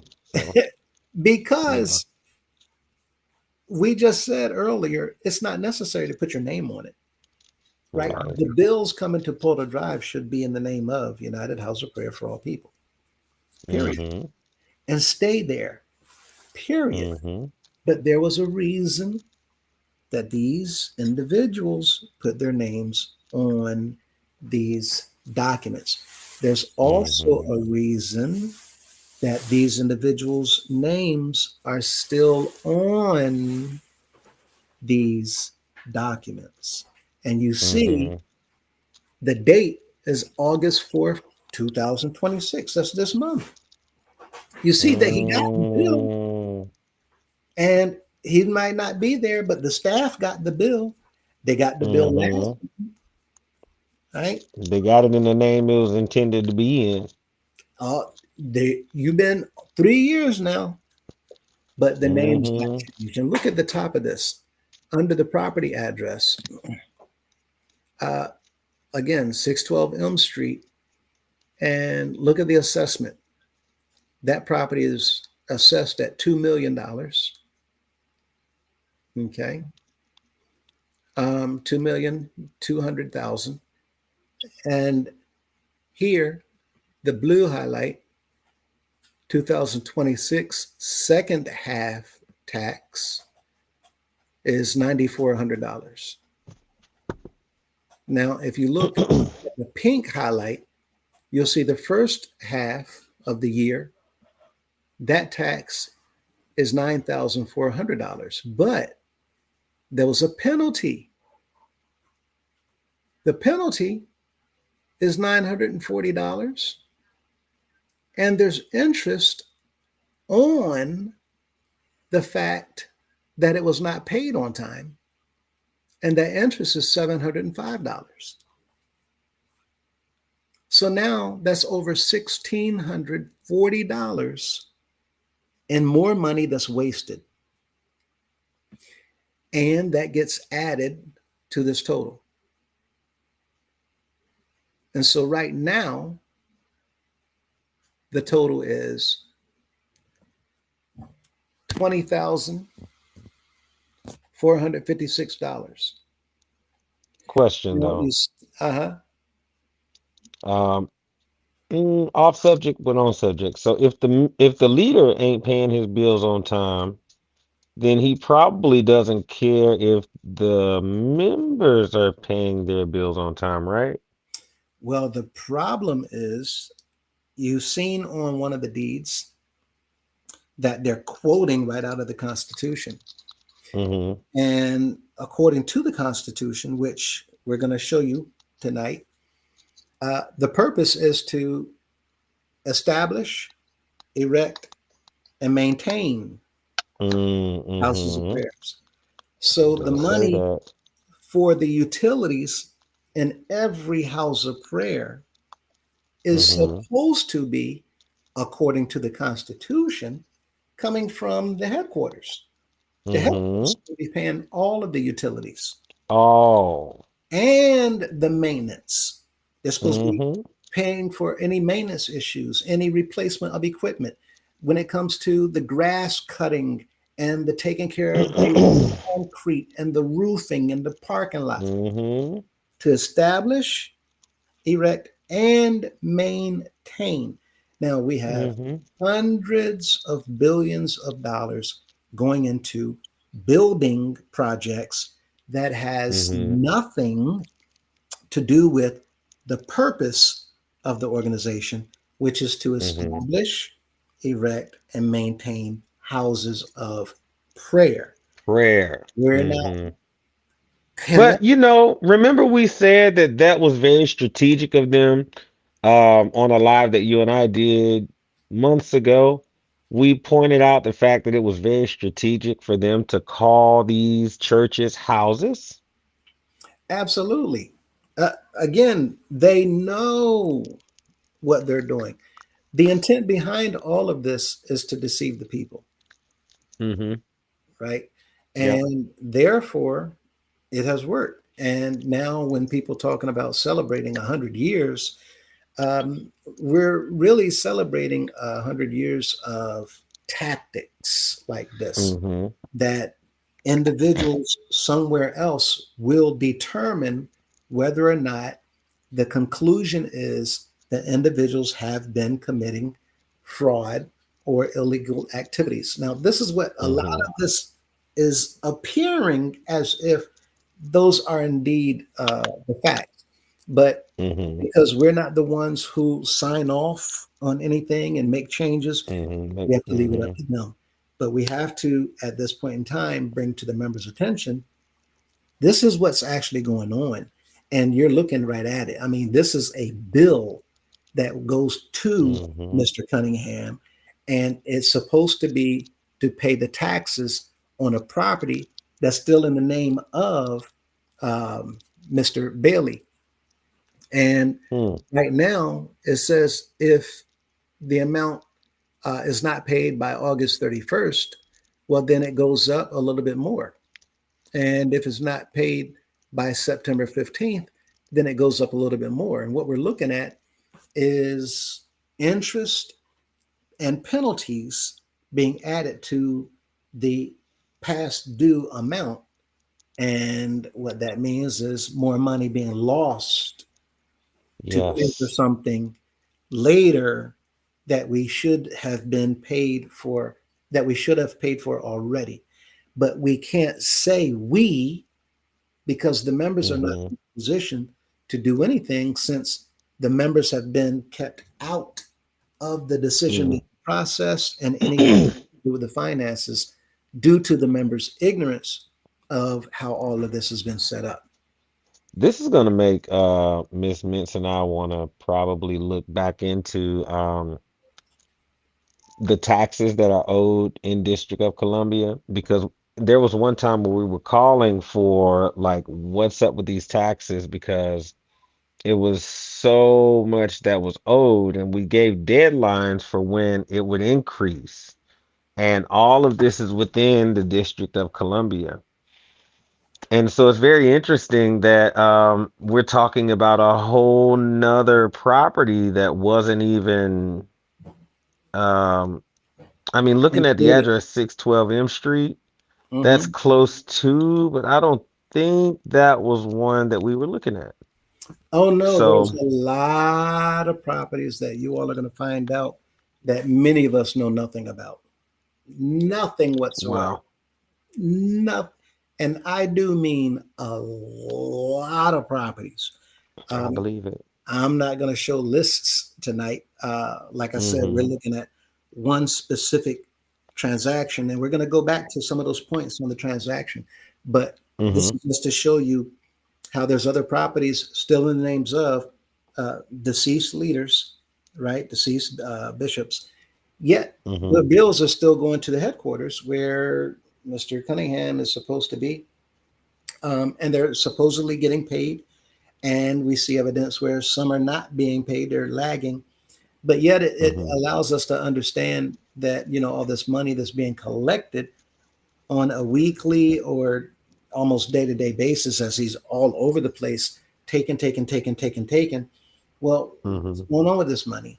And it really draws on um, our curiosity when we see funds are being spent on building projects, but funds are not being Mm-hmm. spent on bills and Mm-hmm. maintenance.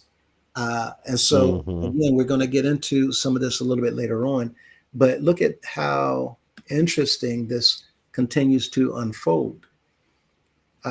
Here is another bill,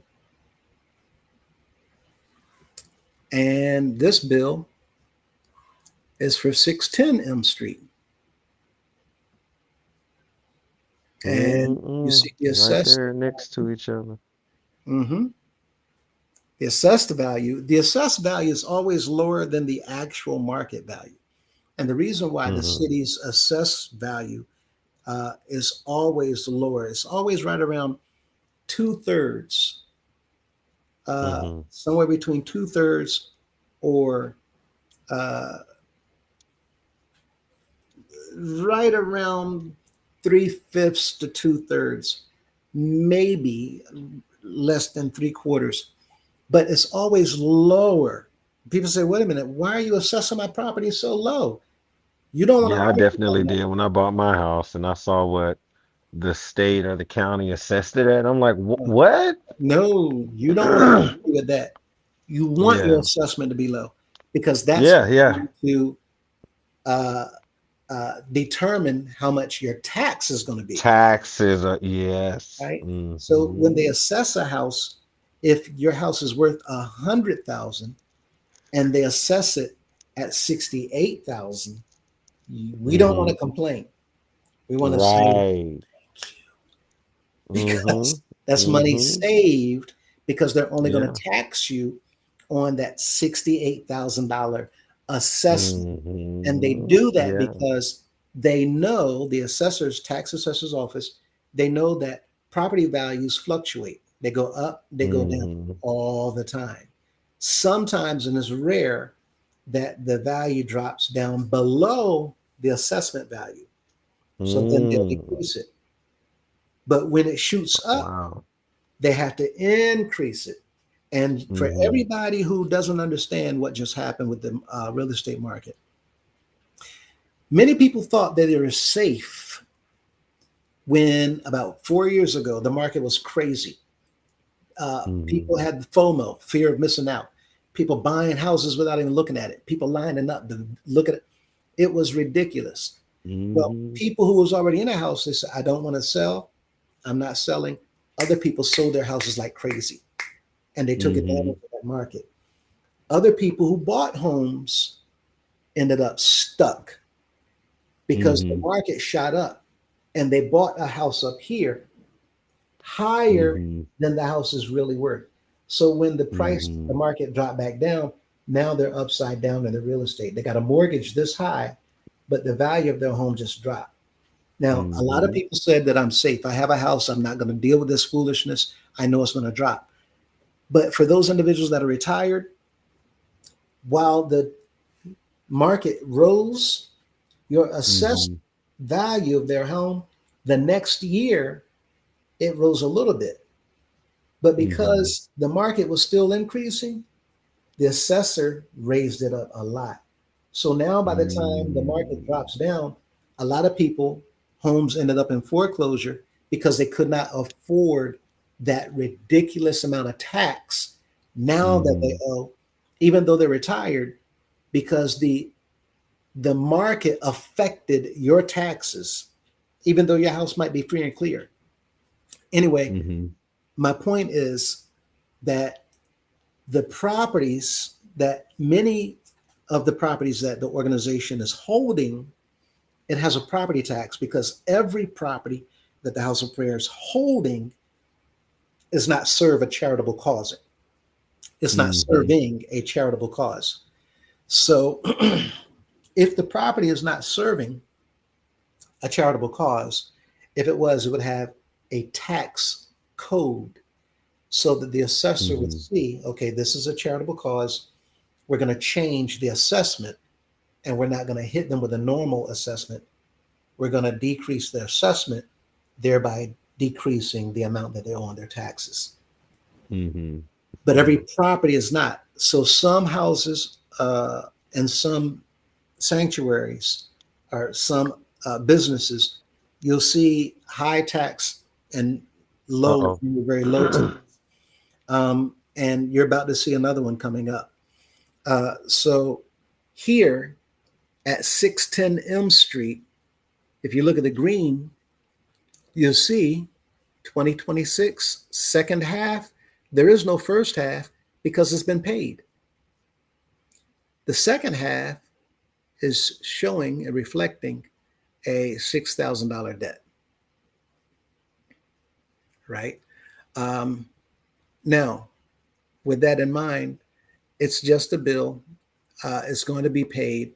But the point that I'm making is look again, Bishop Bailey.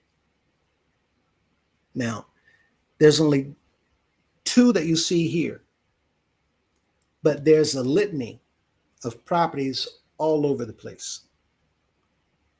Bishop Madison's name,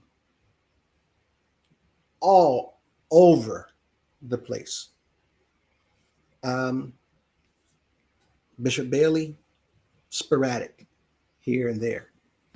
Now, again, I've said that this is for a reason, but the point that I'm making is if you look at the blue highlight, if this is not paid by September 15th, well, then you'll see and realize no penalty. Why? Because this is up to date.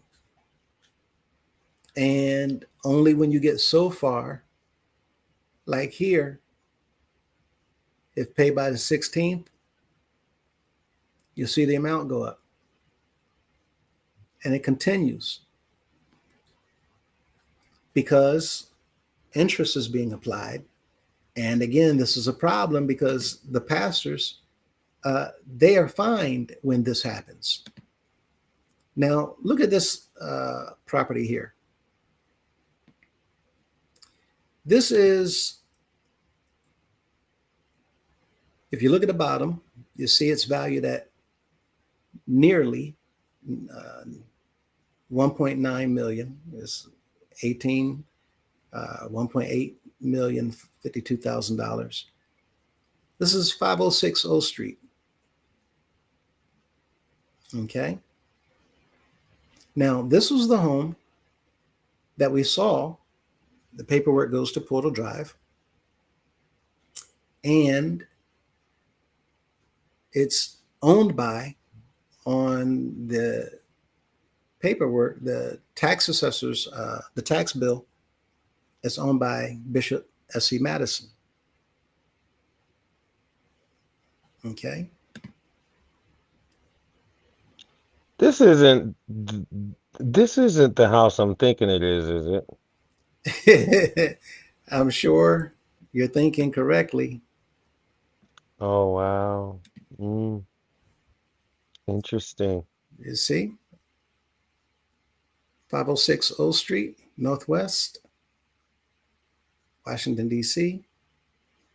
Elizabeth D. Madison, wife of the late Bishop Madison, is the owner,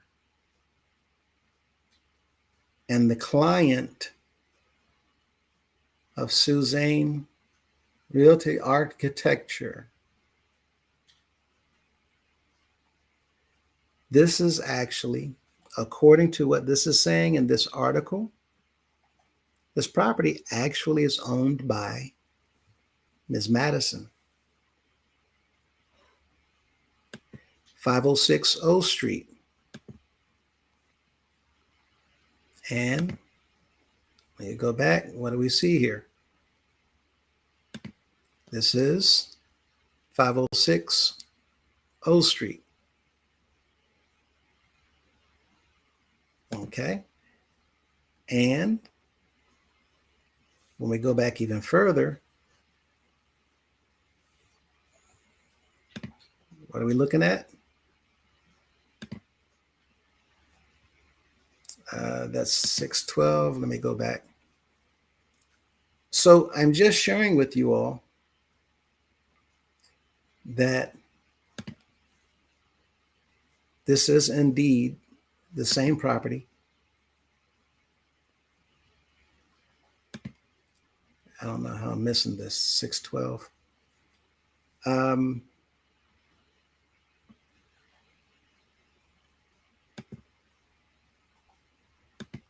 One second. Here it is.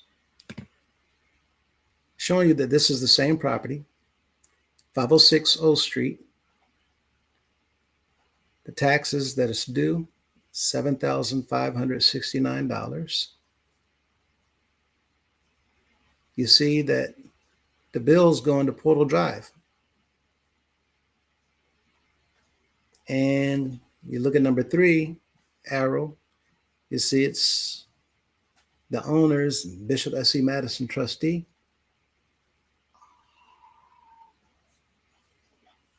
And so let me show you one more thing.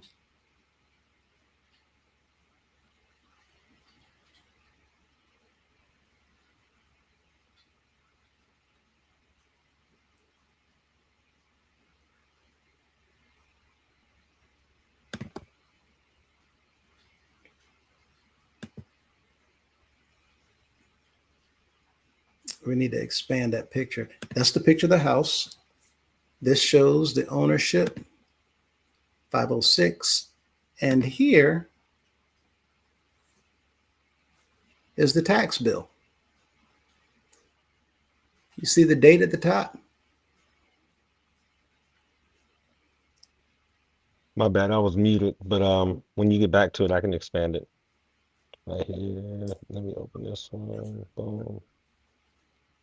You see the highlighted portion? August 4th, hmm 2026. The bill is current. 506 O Street, the property address. And where's it being sent? At the bottom, green circle, Bishop S.E. Madison trustee, that's going to 1665. So I it's wonder, interesting. I wonder if Bishop Madison actually signs the documents to pay whatever bills there are to be paid. He must be very talented to still be able to handle those bills that are coming to him. I don't know. I Well, haven't been able to figure out for the life of me how a dead man can pay bills. well, this is one of the things we're going to be covering on tomorrow as well, to show how these things are done using deceased individuals. Right. Um, Again, it's good that the members see these things so that they'll know what's going on. Now, the question is, why are we looking at records, tax records, uh, tax assessors records, um, ownership documents? Why are we looking at utility bills for a property, first of all, that's still in the name of Mr. Madison, who's deceased over 17 years ago, that's still going to Portal Drive and being paid for by the current CEO, who's been CEO now for going on 3 years. And at the same token, other paperwork, or at least an article, shows that this property is actually owned by Ms. Madison. It gives the appearance that some of her properties are being carried by the organization, and finances from the organization is going into the paying of her property taxes. And there's some other things that appear to be interesting that we're not going to cover tonight. But you have to say, this draws a lot of questions. Now, for those of you who don't really understand what's going on here, look at the highlighted section. This came straight out of our Are You Aware? And it says all pastors, secretaries, bus drivers, and other officers, officers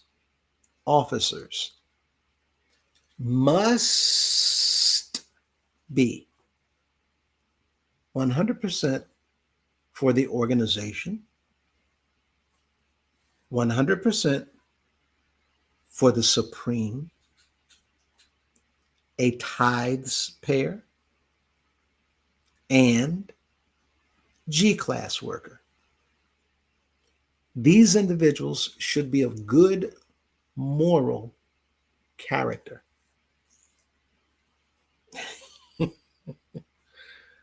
Oh, goodness. These individuals must be of good moral character.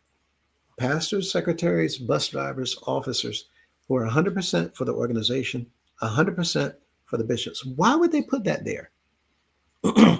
It's because, in my opinion, if you're 100% for the organization, you do whatever the organization needs you to do. If you're 100% for the bishop, you'll do whatever it is the bishop needs you to do. And sometimes what we're seeing here is the individuals that's doing these things that the organization, the bishop needs them to do, may not be aware fully of all the details. Sometimes they are, sometimes they're not.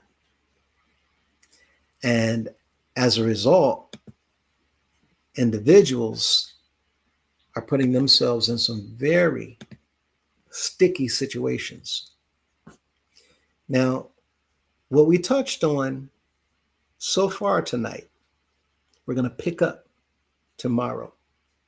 This is the last slide, and we're going to cover this tomorrow. I just want to introduce to you what we're going to get into on tomorrow. So we're going to talk some more about the documents that you saw tonight, and we're going to revisit more information that actually goes hand in hand with some of the documents that you saw tonight. But look at this question. If the general council, a group of ministers that the CEO/bishop handpicked to use as a type of court to investigate and resolve matters in the organization, but in truth, according to the supreme laws, they're really in place to protect the works money and the bishop, as it states in Article 1, the General Council shall consist of the bishop, state chairman, and others who are appointed by the bishop of this organization. Section A, the General Council of the United House of Prayer for all people of the Church on the Rock of the Apostolic Faith is set forth to protect the work of the organization and its leader, the bishop. Section C, all officers of the General Council must be elected except those appointed by the bishop. The bishop has the right to appoint any officer to serve in the General Council. Then, all these things noted, then is it fair to say that this group is really a sham appointment and are only meant to be in position to serve the bishop and carry out his orders? What would be the purpose of them writing a resolution that gives the bishop power over all of the assets and property over the organization? Are they serving the people by doing that, or do the members end up at a loss? I'm going to leave you here tonight because the very first thing that AI said is based on the exact text of Article 1, Sections A and C of the Supreme Laws you provided. Yes, it is entirely accurate and fair to describe the General Counsel as a sham court and a rubber stamp body designed solely to serve the bishop and enforce his will. That's what AI said. And all I did, as you can see, was ask a question based on specific language that's written inside of the supreme laws. According to that language, artificial intelligence, electronic mind of a computer, based on the exact word for word, verbatim language out of the, are you aware? I'm sorry, supreme laws. AI says it's a sham court and a rubber stamp body, only put there to serve him. Now, that said, we're going to go ahead and end tonight with the comments. And I wanted to allow you all to understand where we're going on tomorrow, because tomorrow we're going to really dig in and we're going to show you how all of this comes together. The signing as a grantor as well as a grantee, to sign property over to myself, for the General Counsel to have this resolution drawn up, for the General Assembly Secretary and his assistant to be on standby to sign documentation as they represent the collective body of the members of the organization, the notary publics on staff, on hand, whenever I need them at my beck and call, the properties that's in the name of deceased CEOs and bishops of the organization still being sent in bills and paid today, that jurisdictions may not even be aware that they're no longer alive. Even another piece of information, which we didn't cover tonight, but we're going to cover tomorrow. And this is what Golden Boy had touched on regarding how people who have passed on can be signing documents. We're going to talk about all that on tomorrow as well. It's going to be very, very interesting. And at this time, let us go to the comments.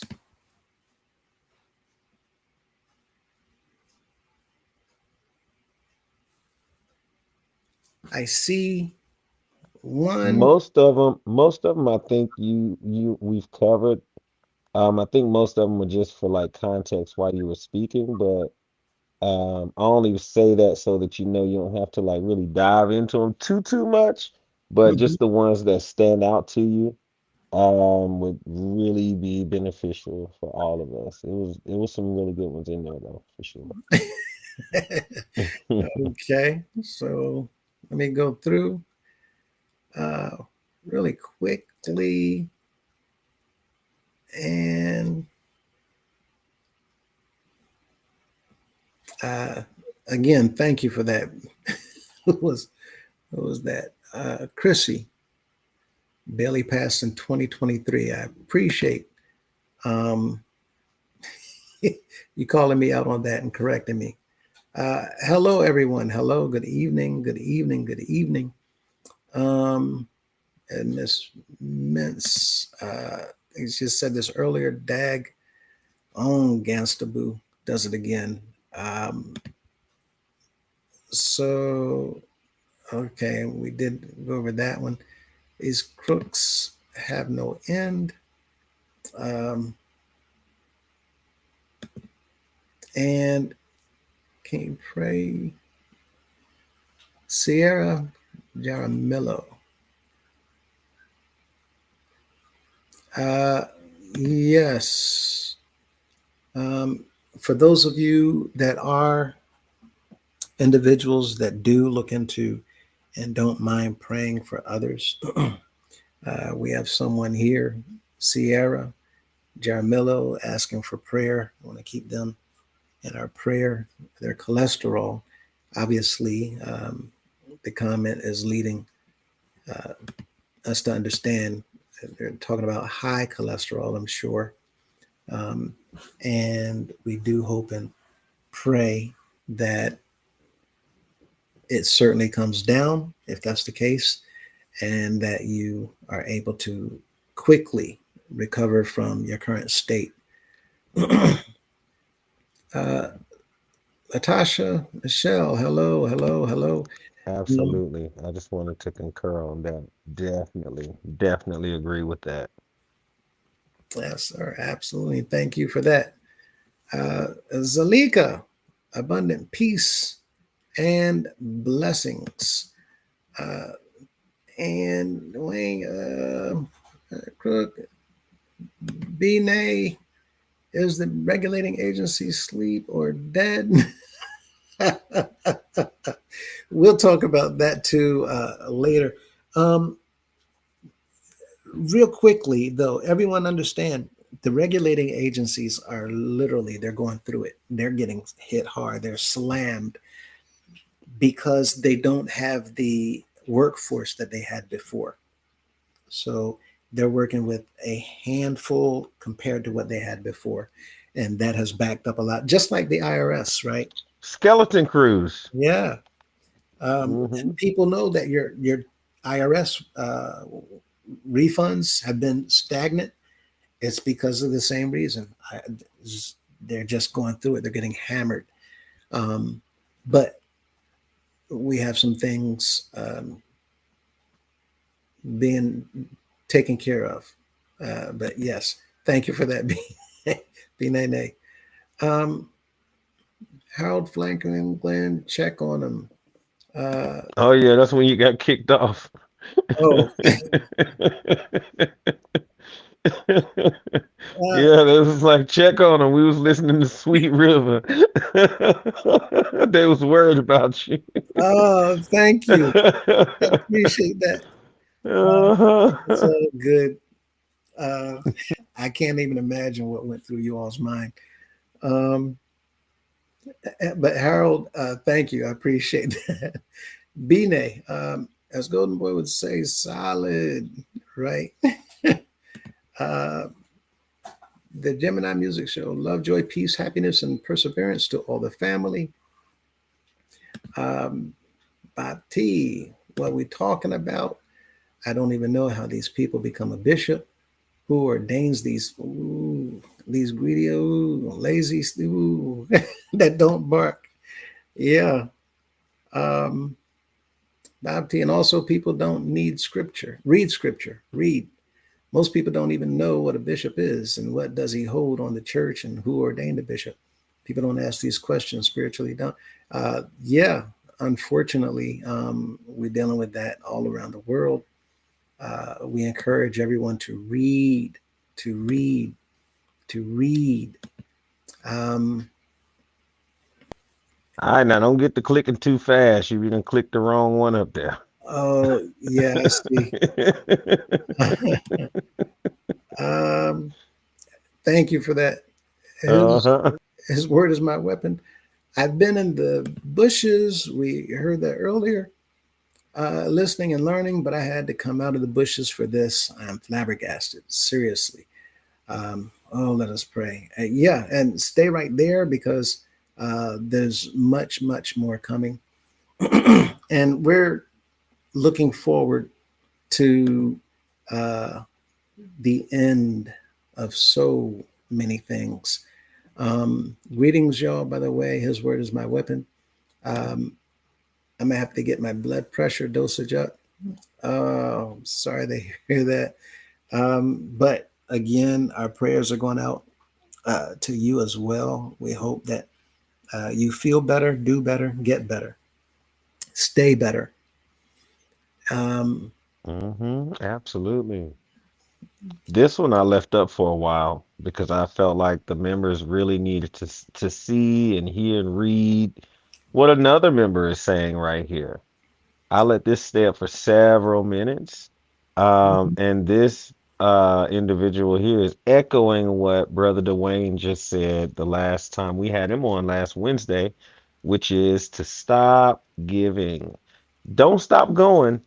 Just close your wallets and see what other changes take place if and when we, the members, you know, take our power back. Just stop giving. And they're going to continue until change Mm-hmm. removes them. And we've been saying consistently, it doesn't take a whole lot of effort for change to Mm-hmm. remove them. It just takes the people to decide to stand up, come together. And some may say, that's easier said than done. And yes, it's true because of how far we are with all of this going on, which is why we're doing this so that the people will hear just how bad this is. We did not just get here, people. We've Right. been here for a minute. Mm-hmm. Um, 100 years. yeah, doing this right here. The pen, Mm-hmm. his word is my weapon. To imagine the energy spent to get away with doing the wrong thing, and then imagine what they could do if they use that same energy for the right. The way they're playing in everyone's faces is crazy. Yeah. Um, So let me chime in right here. yep. When I used to build airplanes for the Boeing Airplane Company, you know what they taught us was that the most expensive work is rework. Yeah. So if you have to go back and redo it, or if you're going and patching this up and patching that up because it wasn't done right the first time, it costs you way more in the end.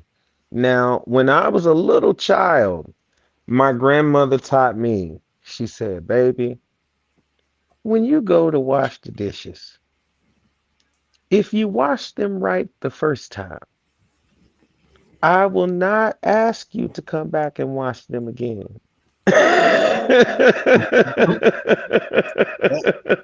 I mean, that just made it so simple to me. So, and then my uncle put it real simple. He said, you got to put some elbow grease in there, you know?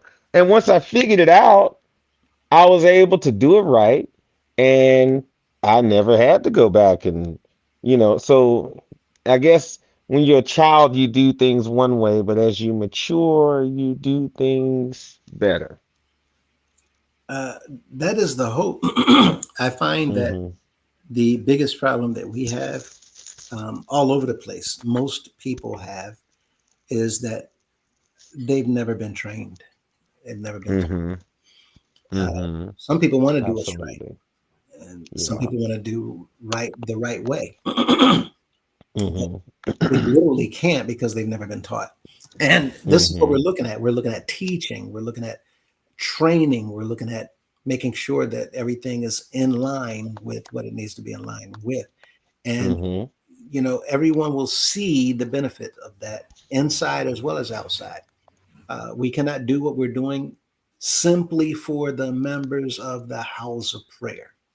Can't do that. That the law does not permit, allow, nor um, is designed for that. A Hmm. nonprofit, if you're only doing for your own members, we have Hmm. not talked about this extensively, but we will. If you're only doing for the members of that nonprofit, that's called discrimination, and you can. Hmm. Hmm. So we'll be getting there. Um, but yes, thank you for that comment. Um, and Black Diamond said yes, they're using a rubber stamp. That's exactly what they're doing, using a rubber stamp to sign off on everything. Um, Oh, that was from earlier. okay. And Dwayne says, "What's up? What's going on? What's going on? Uh, these crooks have no end. Oh, I think you restarted um, because we were at Harold Franklin Glenn saying, "Stop giving you your money here," Oh, and then actually, you had four more left, and then you were done. yeah, that's it. This is deep as the last. So, Oh, yeah. Okay. You're yeah, right. we want to thank Use you it. all Mm-hmm. who joined in with us this evening. And I meant to, well, our Father, He knows what He's doing. But we want to come back on tomorrow. We will be picking up um, for the fellowship with this. And I believe uh, I'm going to put up a notification. I believe I should be prepared for this um, early, but I'm going to say maybe, maybe right now, 5 o'clock. If I can do it earlier, I will. Uh, but with that said, we want to thank you all for your time, for hanging in with us tonight, uh, sticking it out, and for sharing your comments. We hope that you all have enjoyed as much as we did, and we hope to see you on tomorrow. If you cannot make it, the video's there. Just stop the video, of course, read the information so that you understand it. But until that time, we hope that you all have a wonderfully beautiful night. Hope that you enjoy your rest. Golden Boy, you take care over there, and hope that you get your rest as well. I'm certainly going to go and Absolutely. get my rest. And Mm-hmm. uh, if it's our Father's will, we'll see you all in a few hours for those of you who can make it.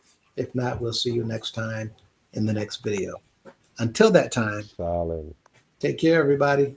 Have a good one. All right. Good night, everyone. Appreciate y'all. Thank you, Brother So, Lewis. Good night. you got it, boss. Peace.